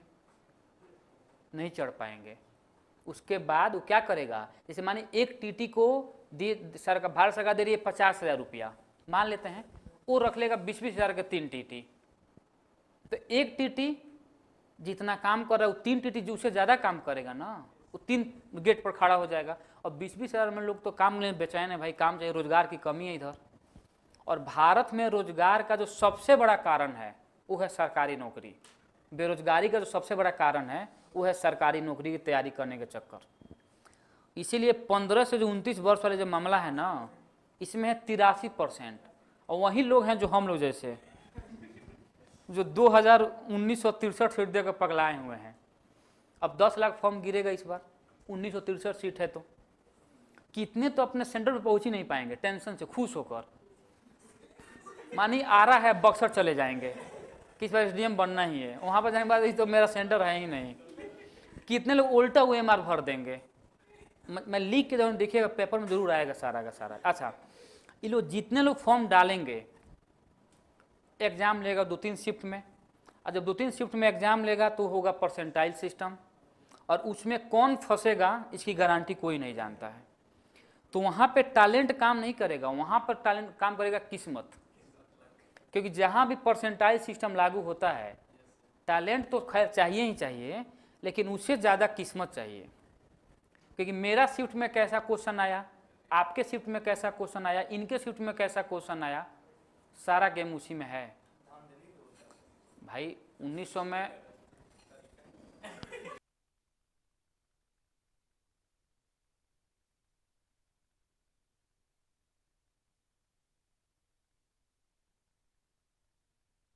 ऐसा कुछ नहीं है, धांधली नहीं होगा, सरकार काम कर रही है अच्छे से, इसमें कोई डाउट नहीं है, लेकिन फिर भी है कि ना। बाकी डर भी है, बचना भी है, सारा ऑनलाइन जा रही है। अच्छा देखिए तो, हाँ अभी तो भूल ही गया मैं, अभी तो उधर भी है। हाँ तो कोई दिक्कत नहीं है, देखते हैं कुछ तो होगा, भगवान हम लोग के बारे में सोचे होंगे, कुछ लिखेंगे। दूसरा, बैंकिंग सुधार से संबंधित समितियों में पहला है नरसिम्हम समिति 1991 1998। दूसरा लिखेंगे बेसल नॉर्म्स, बेसल नॉर्म्स या बेसल, देखिए कहीं कहीं दिया, समझ एक बात समझिएगा, यहाँ पे कहीं कहीं दिया रहता है बेसल समिति, याद रखें पहले समझिएगा। बेसल समिति ये समिति नहीं है, ये किसी व्यक्ति का नाम नहीं है बेसल। इसमें बैठकर पूरे वर्ल्ड के जो भी डेवलप्ड इकोनॉमी वाले जो कंट्री थे, उस सारे लोग बैठकर और अपने अपने देश में बैंकिंग क्षेत्रों में किस प्रकार से सुधार किया जाए ताकि एनपीए कम हो, इस सारे चीज़ों के बारे में बात की गई। और एक की गई स्विट्जरलैंड में, एक जगह है बेसल, वहीं पे, तो इसको हम लोग बेसल समिति भी कहीं देगा और कहीं कहीं देता है बेसल नॉर्म्स, बेसल नॉर्म्स, तो बात बराबर है। अगर लेकिन नॉर्म्स हम लोग ज़्यादा याद रखना है कि बेसल नॉर्म्स, इसमें लिखेंगे 2 पॉइंट। यह बैंकिंग सुधार से संबंधित, यह बैंकिंग सुधार से संबंधित, बैंकिंग सुधार से संबंधित नॉर्म्स है जिसे 2008 में पहली बार लाई गई थी। 2 बार लाई गई, 2008 2012 में, ठीक है ना, लेकिन 8 हम लोग याद करना अच्छे से, 2008 है। दोनों बात सेम ही है, दोनों बात एक बार लाई गई, अप्लाई किया गया, कुछ सुधार हुआ, फिर एक बार बैठक हुआ, फिर उसमें लाई गई, तो बेसल नॉर्म्स। अब देखिए एक और बात, अब ये जो मैं बता रहा हूँ नरसिम्हम समिति और बेसल समिति, ये छोटा नहीं, इसमें बहुत रिकमेंड, बहुत सी मतलब इसमें सुधार किया गया बैंकिंग से संबंधित, वो बहुत बड़ा है, ठीक है ना। मैं केवल नाम यहाँ पे बता रहा हूँ 2 चीज़ों के बारे में, क्योंकि अब इसमें बताया जाए तो एक क्लास पूरा इसी में चाहिए। बहुत संशोधन किया गया बैंकिंग क्षेत्रों में इससे संबंधित, एनपीओ को लेकर, रेट को लेकर, बेस रेट को लेकर, सारे के सारे इसमें संशोधन किया गया है, ठीक है। कुछ और भी समितियों के बारे में लिखेंगे, एक लिखेंगे पहला, क्या नाम उसका,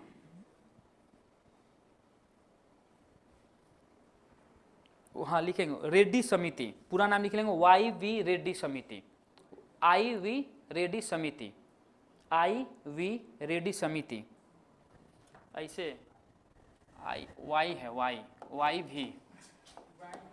YV रेड्डी समिति, वाई बोला हूँ ना, क्या ही बोला हूँ, YV रेड्डी समिति। इसमें बोल रहा है, लिखेंगे इसमें इन्होंने क्या रिकमेंड किया, क्या सिफारिश किया, छोटी बचत स्मॉल सेविंग्स से जुड़ी व्यवस्था में सुधार के उद्देश्य से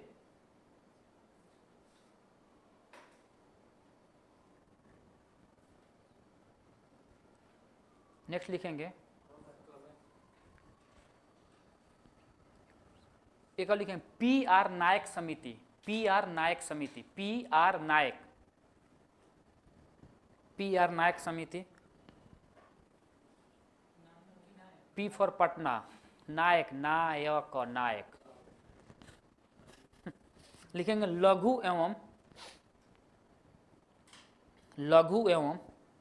मध्यम उद्योगों को, यानी MSME के बारे में बात कर रहा है, लघु एवं मध्यम उद्योगों को ऋण उपलब्ध कराने के उद्देश्य से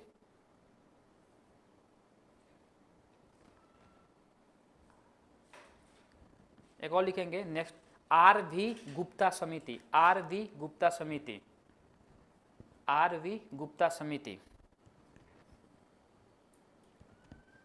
कृषि ऋण यानी एग्रीकल्चरल लोन के क्षेत्र में सुधार के उद्देश्य से।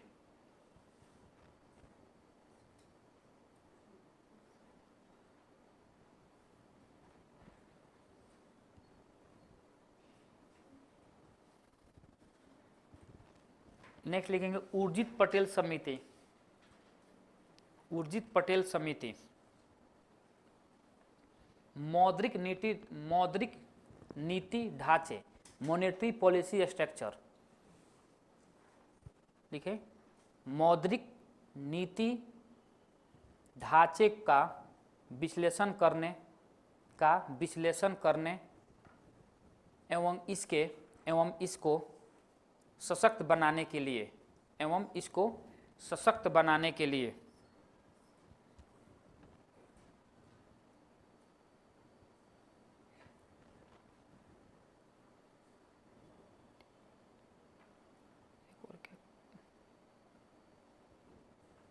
कोई मोहंती है दीपक मोहंती समिति, दीपक मोहंती समिति, दीपक मोहंती समिति इसमें लिखेंगे वित्तीय समावेशन, फाइनेंशियल इंक्लूजन, वित्तीय समावेशन की मध्यवर्ग कार्य योजना तैयार करने के उद्देश्य से, वित्तीय समावेशन के मध्यवार का मतलब कि बीच में, मीडिएटर के बारे में, मतलब मध्यवार कार्य योजना तैयार करने के उद्देश्य से।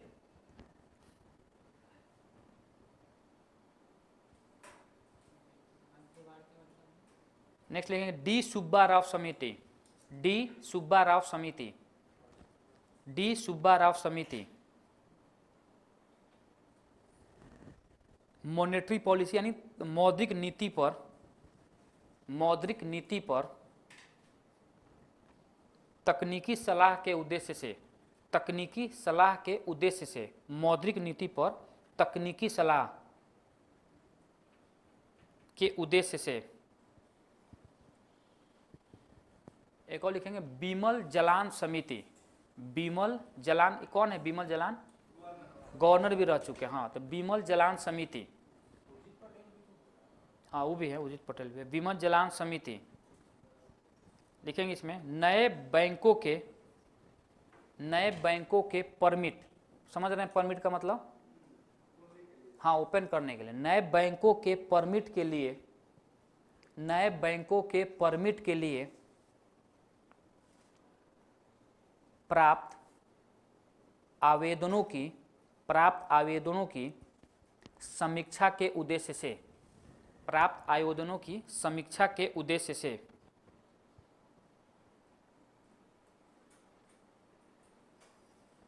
अब समझिए पहली बात, इतना और भी बहुत सारे समिति हैं, समझ में आ रहा है ना? जितना इंपॉर्टेंट मुझे लगा है मैं उसको बता रहा हूँ, समझिएगा।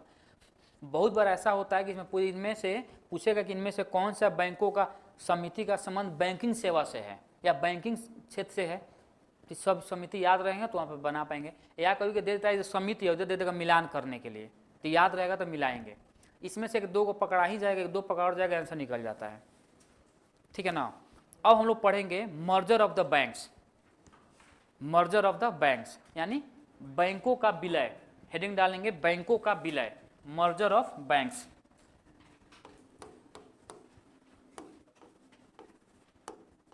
मर्जर ऑफ बैंक, बैंकों का विलय,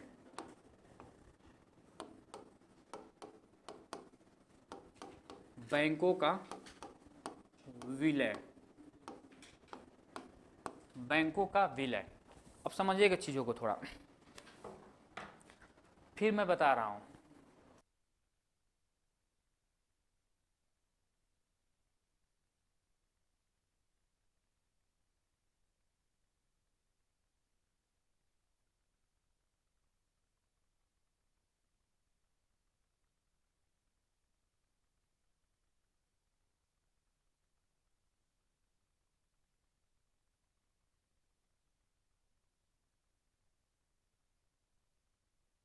अब बैंकों का मर्जर किया गया था। तो बहुत सारे बैंक किए गए, लेकिन सबसे इम्पोर्टेंट है न्यू बैंक ऑफ इंडिया। कल मैंने बताया था, तो न्यू बैंक ऑफ इंडिया का मर्जर किया गया पीएनबी में 1993 में। तो पहली और कोई बैंक है जिसका मर्जर किया गया था, तो वो किया गया new bank of India. New bank of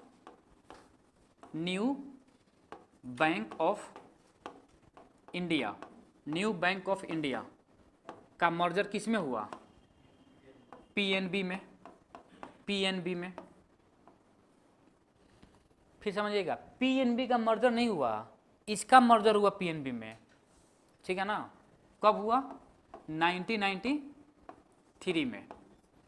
तो ये मतलब ऐसा माना जाता है कि भारत में पहली बार मर्ज हुआ था यही बैंक, लेकिन इससे पहले भी मर्जर हुई थी। लेकिन मुख्य रूप से जो हर जगह पूछा जाता है, जब जो मैं पढ़ने को मिलता है, इसी बैंक के बारे में बात किया जाता है कि 1993 में इस बैंक का मर्ज किया गया पीएनबी में। अच्छा, इसको मर्ज क्यों किया गया? क्योंकि 85 में यह बैंक का नेशनलाइजेशन किया गया था। 80 में 15 अप्रैल 1980 को 6 बैंकों का जो राष्ट्रीयकरण किया गया, उसमें ये भी एक बैंक था। इसको क्यों मर्ज किया गया पीएनबी में? ये बोला गया कि भाई ये जो बैंकिंग है, इससे सरकार को प्रॉफिट नहीं हो पा रही है, इसका जो बैंकिंग सिस्टम जो मामला है वो अच्छे से रेगुलेट नहीं हो पा रहा, चल नहीं पा रहा है।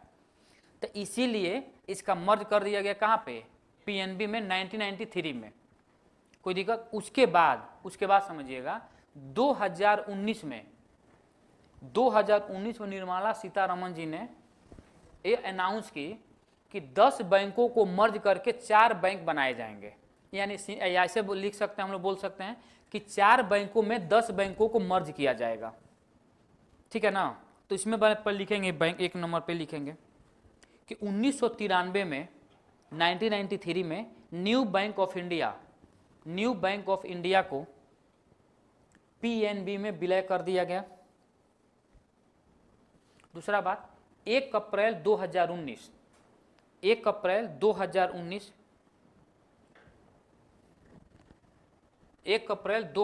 समझेंगे यहाँ पे। 1 अप्रैल 2019 में 2 घटनाएं हुई है, पहले देखेंगे। पहले मैं एक बता रहा हूं यहाँ पे। 1 अप्रैल 2019 को 2 बैंक, एक का नाम है विजया बैंक और दूसरे का नाम है देना बैंक। ये सारा बैंक नाम सुना हुआ लग रहा है, देना बैंक। ये दोनों बैंकों को बैंक ऑफ बड़ौदा में विलय कर दिया गया। बैंक ऑफ बड़ौदा में विलय कर दिया गया। बैंक ऑफ बड़ौदा में विलय कर दिया गया। तो कोई डाउट समझने में? तो लिखेंगे 1 अप्रैल 2019 को विजया बैंक तथा देना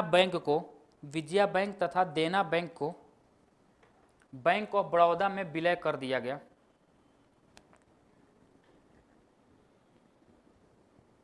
विलय कर दिया गया। और उसके बाद लिखेंगे 30 अगस्त नेक्स्ट में लिखेंगे 30 अगस्त 2019 नेक्स्ट में लिखेंगे 30 अगस्त 2019 को वित्त मंत्री निर्मला सीतारमण जी ने 10 बैंकों को 4 बैंकों में विलय करने का प्रस्ताव लाई। 10 बैंकों को 4 बैंकों में विलय करने का प्रस्ताव लाई।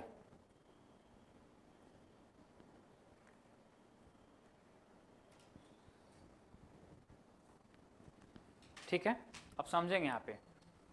अभी वहीं चल रहा है मर्जर ऑफ द बैंक में। तो क्या किस तारीख को? 30 अगस्त 2019।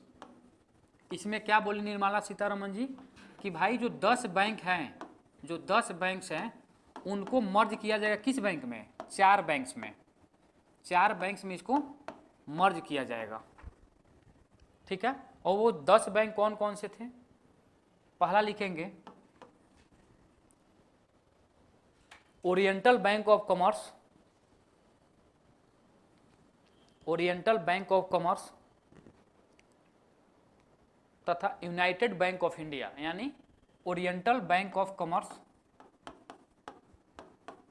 Oriental Bank of Commerce plus में United Bank of India, United Bank of India. अब समझेंगे, यूनाइटेड बैंक ऑफ इंडिया, इन दोनों बैंकों का विलय कर दिया गया पंजाब नेशनल बैंक में, पीएनबी में। ठीक है, तो और अच्छा, पीएनबी में दूसरा विलय हो रहा है, पहला न्यू बैंक ऑफ इंडिया का 1993 में, और 2019 में दो bank, oriental Bank of commerce और यूनाइटेड बैंक ऑफ इंडिया को पीएनबी में विलय कर दिया गया। ठीक है, दूसरा पॉइंट लिखेंगे, दूसरा जो सबसे इंपॉर्टेंट है, आंध्रा बैंक, आंध्रा बैंक तथा कॉरपोरेशन बैंक। ठीक है, तो पहला कौन सा है, आंध्रा बैंक,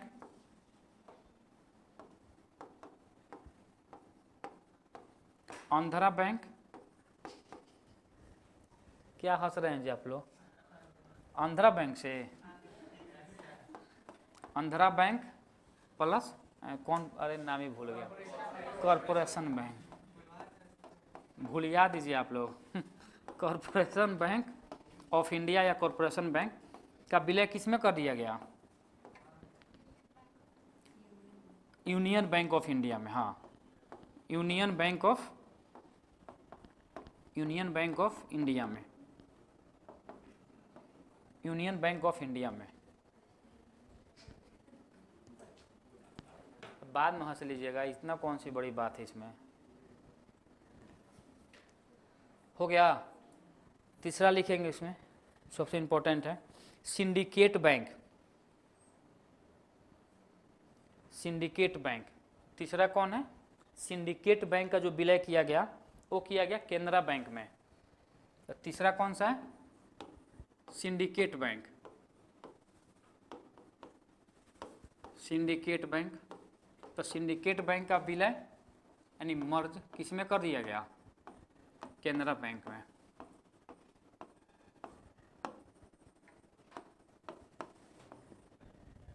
केनरा का स्पेलिंग सही है ना, CNARA। अच्छा, और चौथा लिखेंगे, जो चौथा बैंक जिसको विलय किया गया वो है इलाहाबाद बैंक, सबसे इंपॉर्टेंट है इलाहाबाद बैंक, यानी इलाहाबाद जिसको हम लोग बोलते हैं, और प्रयागराज बैंक का नाम नहीं चेंज हुआ, इलाहाबाद ही रहेगा। तो इलाहाबाद बैंक का विलय कर दिया गया किस में, इंडियन बैंक में। हाँ, तो Allahabad bank,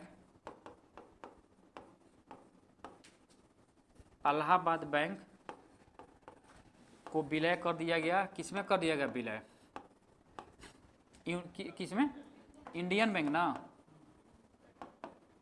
Indian bank, Indian bank में। तो इलाहाबाद बैंक का विलय किया गया इंडियन बैंक में।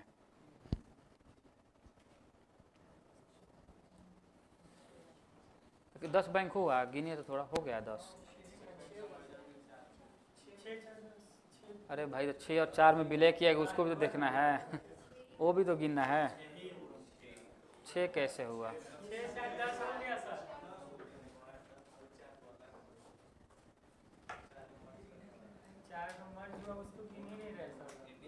अरे उसमें मर्ज किया गया, उसको भी तो गिनेंगे, उसमें 10 टोटल, यानी बोला कि टोटल जो 10 बैंक है ना, उस 10 बैंकों को मर्ज करके 4 बनाया जाएगा, 4 बैंकों को मर्ज किया जाएगा, ये मैंने बोला है। देखिए 10 गिनिए आ रहा है कि नहीं इतना कंफ्यूज नहीं होना है। और क्या बैंकिंग सिस्टम में बच रहा है जो हम लोग देख सकते हैं थोड़ा बहुत। अभी केवल बैंकिंग के बारे में बात करना है, अभी मैं नॉन बैंकिंग के बारे में बात नहीं कर रहा हूँ। मैं अभी नॉन बैंकिंग अलग से, अभी केवल बैंकिंग के बारे में बात किया जा रहा है। अभी कुछ और भी चीज़ें जैसे कॉल मनी है, ठीक है ना, ये सारा चीज़ हम लोग पढ़ेंगे अभी जब हम लोग पढ़ेंगे मुद्रा की माप, मेजरमेंट ऑफ मनी, ठीक है ना, मुद्रा की माप, जिसमें M1 है, M2 है, M3 है, M4 क्या है,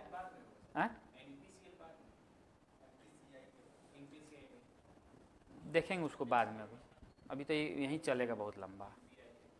हाँ वो चलेगा, यूपीआई ये सब। बैंकिंग में बहुत बड़ा है चैप्टर, समझा रहे हैं ना, बैंकिंग बहुत बड़ा चैप्टर है। और इसमें और भी हम लोग देखेंगे कि भारत सरकार इसके टाइम टू टाइम इसके लिए कुछ योजनाएं लाई है, टाइम टू टाइम कुछ समिति को गठित की है, जो रिकमेंड की है कुछ समितियाँ, ठीक है ना, तो उसको भी हम लोग देखेंगे। अभी जो जो हम लोग को मोटा मोटी चीज़ें था बैंकों के बारे में कि भाई इतिहास क्या है बैंकों का प्रकार क्या है, आरबीआई क्या है, आरबीआई के पूरे फंक्शंस क्या है, बैंकों के प्रकार क्या है, मर्जर ऑफ द बैंक्स क्या है, इतना चीज़ तो हम लोग देख लिए हैं, इतना जितना मैंने शुरुआत में बताया था। इसके अलावा कोई डाउट हो रही है? टाइम कितना हो गया है? ये जो टाइम है, कुछ चीज़ें और हम लोग देख लेते हैं बैंक के बारे में।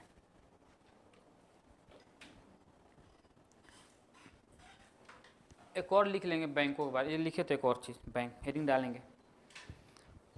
देखिए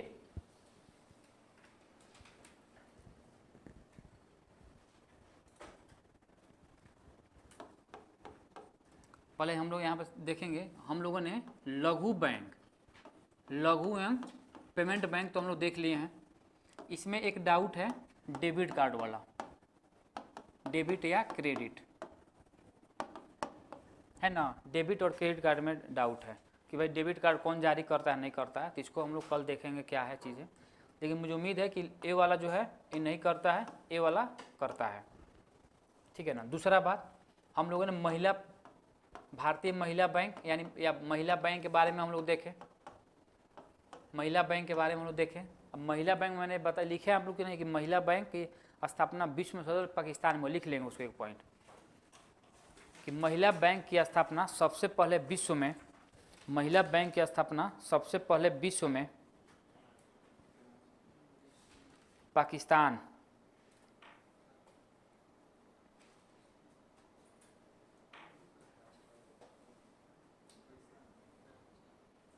पाकिस्तान कराची में किया गया।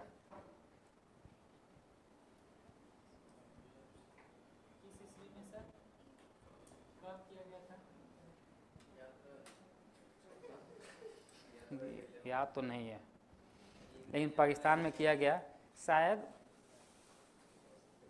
2008 होट में है क्या, 8 होट में शायद था। एक और लिखे डेवलप्ड बैंक लिखेंगे, विकास बैंक के बारे में लिखिए, विकास बैंक के बारे में।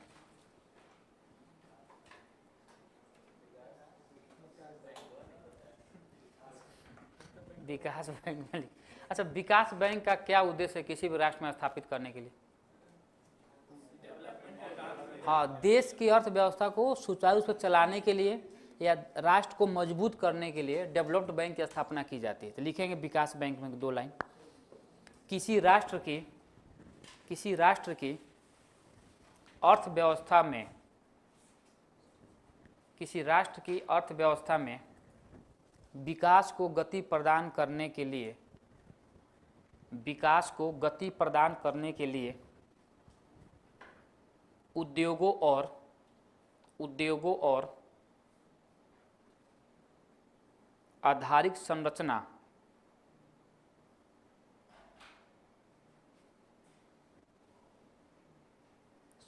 में निवेश की आवश्यकता होती है, निवेश की आवश्यकता होती है।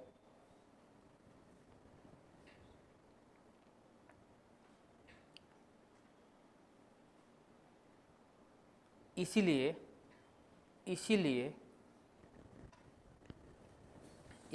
किसी राष्ट्र या देश में,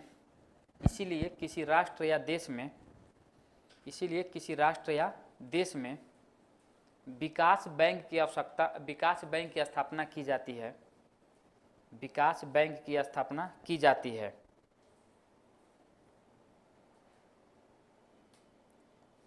विकास बैंक की स्थापना की जाती है। उसी तरह भारत में भी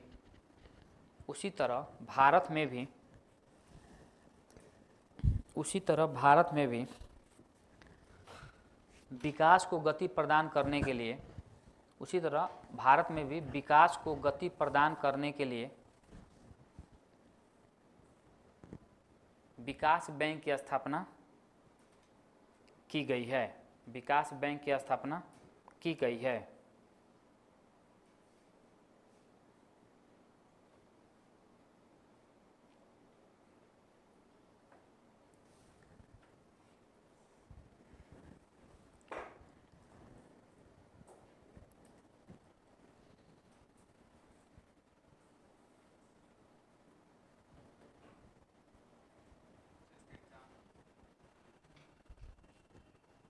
जैसे एक है ना विकास बैंक, क्या नाम उसका, क्या उसको,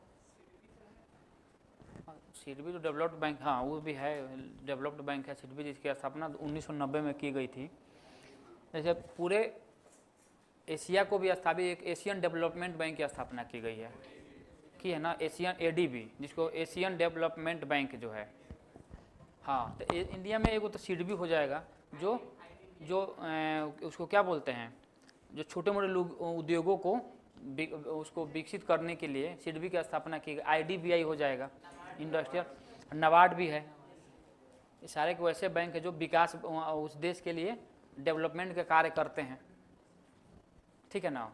देखिए एक बात, देखिए एक और बात समझिएगा, कहीं कहीं दे देगा तो वहाँ पे एक बात समझा दे रहा हूँ जहाँ पे डाउट नहीं हो जाए। एक कहीं देता है लघु वित्त बैंक, लघु वित्त bank, small finance bank, small finance bank, ठीक है ना। और अभी मैंने बताया था स्मॉल बैंक्स। अंतर क्या है दोनों में? अंतर दोनों में नहीं है, दोनों में मामला सेम है।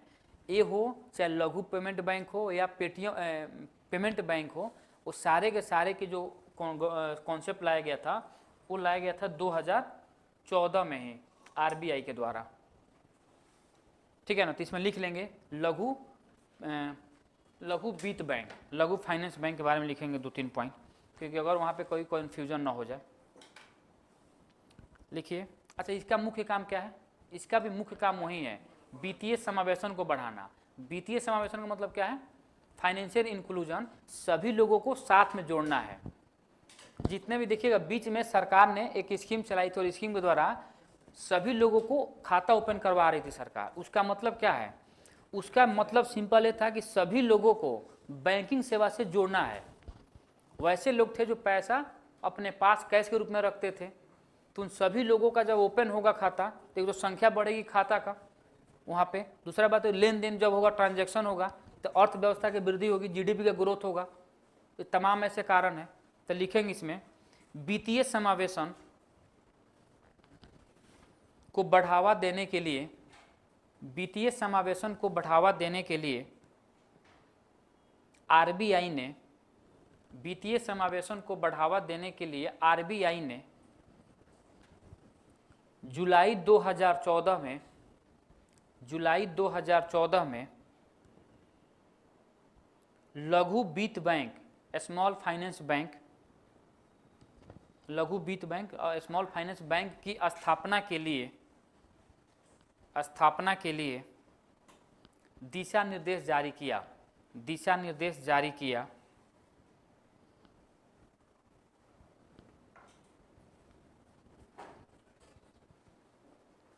इसका उद्देश्य लिखेंगे लघु वित्त बैंक की स्थापना का उद्देश्य, लघु वित्त बैंक की स्थापना का उद्देश्य, लघु वित्त बैंक की स्थापना का उद्देश्य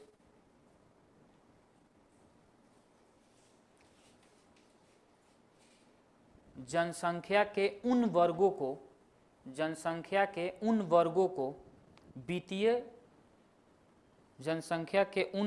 को वित्तीय सुविधाएं उपलब्ध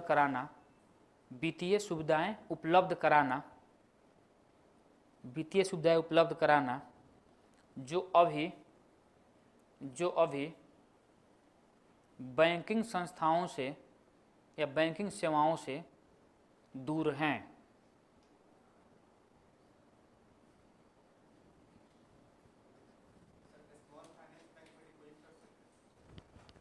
हाँ तो वही तो है, बात वही है, डिपॉजिट हो सकता है। अच्छा एक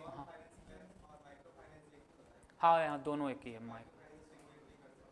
डिपॉजिट नहीं कर सकते हैं। लघु फाइनेंस जो बैंक है ना, उसमें कुछ अलग नॉर्म्स है माइक्रो का। समझ में आ रहा है ना। माइक्रो का कुछ अलग है, लघु का, लघु और माइक्रो में अंतर है, थोड़ा थोड़ा अंतर, ज़्यादा का अंतर नहीं है। इसमें हम लोग डिपॉजिट करते हैं, माइक्रो भी शायद करते हैं डिपॉजिट, एकदम कंफर्म है। और लोन तो प्रोवाइड करेगी ही, वही तो है जो अभी बता रहे थे आप, क्या नाम है उसका, ए स्मॉल, जो ए फाइनेंस बैंक है। देखिए कुछ चीज़ें जो है, जैसे बजाज वाला है, बजाज हम लोग मान तो वहाँ पे पैसा हम लोग डिपॉजिट नहीं कर सकते हैं, तो माइक्रो फाइनेंस में आता है वो। जैसे जहाँ पे हम लोग, वो केवल हम लोग को लोन प्रोवाइड करेगी, मतलब जैसे भी लोन प्रोवाइड करे हम लोग जैसे भी हिसाब से, लेकिन वहाँ पे पैसे को हम लोग डिपॉजिट नहीं कर सकते हैं। हाँ ठीक है, आगे एक और उद्देश्य लिखे, सबसे इंपॉर्टेंट उद्देश्य है इसका, क्या किसका, स्मॉल फाइनेंस बैंक का जो सबसे महत्वपूर्ण उद्देश्य है। एक पॉइंट बोले तो अभी क्या बोला हूँ मैं, हाँ देखिए लिखेंगे, छोटे व्यवसायी, दूसरा छोटे व्यवसायी, स्मॉल बिजनेस में लिख लीजिए, छोटे व्यवसायी, किसान, किसान, किसान, और उसके बाद कुटीर उद्योग, कुटीर उद्योग, कॉटेज इंडस्ट्री को बोलते हैं, कुटीर उद्योग,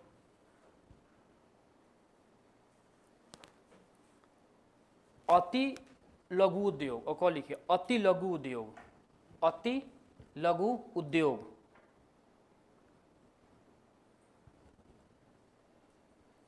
असंगठित क्षेत्र, असंगठित से अनऑर्गेनाइज सेक्टर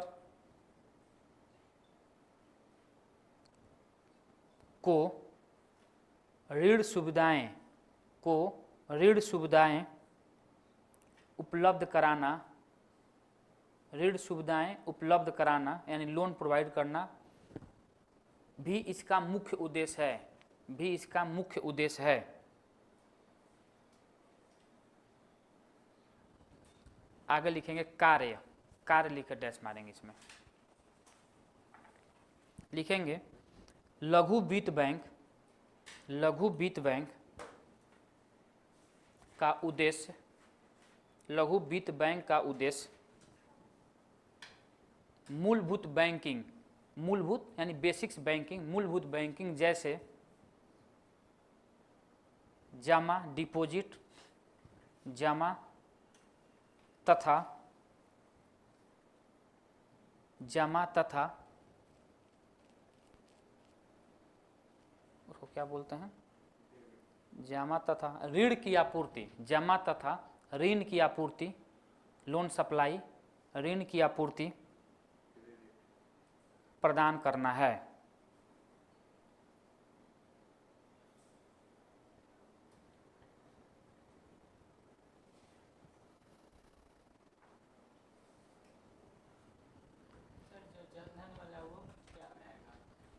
जन धन तो योजना है भारत सरकार की, वो तो अलग है, बैंकिंग थोड़ा ना। लघु एक आता है, जन धन के लिए मैक्रो बैंक बोला जाता है, जो छोटा सा एसबीआई हो गया तो बड़ा वाला हो गया, मैक्रो बैंक बोला जाता है। सीएसपी बोल रहे हैं क्या आप? सीएसपी तो अलग है, वो तो ब्रांच है एक प्रकार से, समझिए। तो अब बोलना क्या है, एग्जैक्ट बताइए क्या मतलब आपको जानना है। क्रेडिट और डेबिट में है ना, इसी इसमें लिखा है, पूछना चाह रहा है। डेबिट क्रेडिट, जैसे कि हम लोग एसबीआई से हम एटीएम से पैसा निकाल सकते हैं, उसमें ऑनली फॉर पैसा निकालने के लिए हम ये सब के लिए लोन नहीं लिया जाता। सीएसपी बोल रहे हैं क्या आप? हाँ, तो सीएसपी तो एक बार से बैंक ही है, सीएसपी का लिमिट है।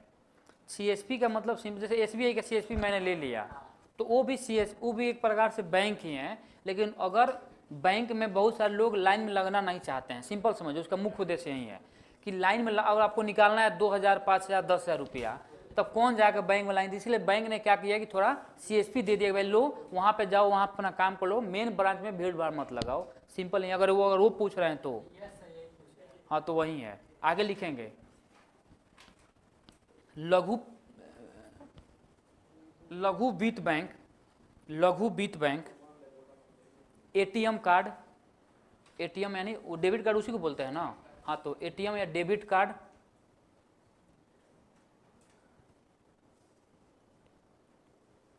तथा क्रेडिट कार्ड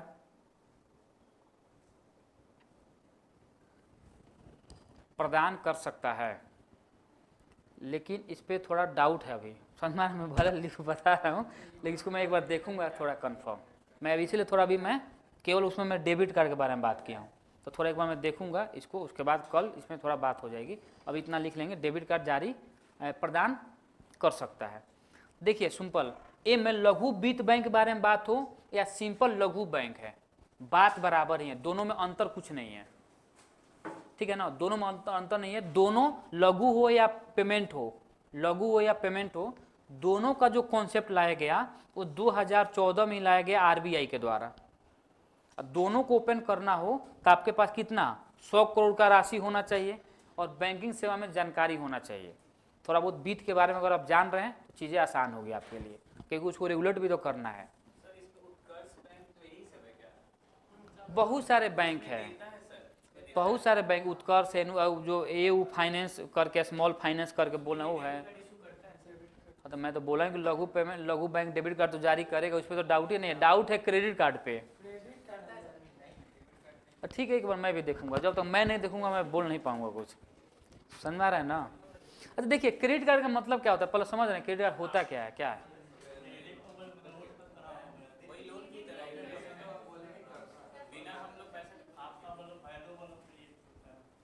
अच्छा डेबिट और क्रेडिट में क्या अंतर है बताइए तो।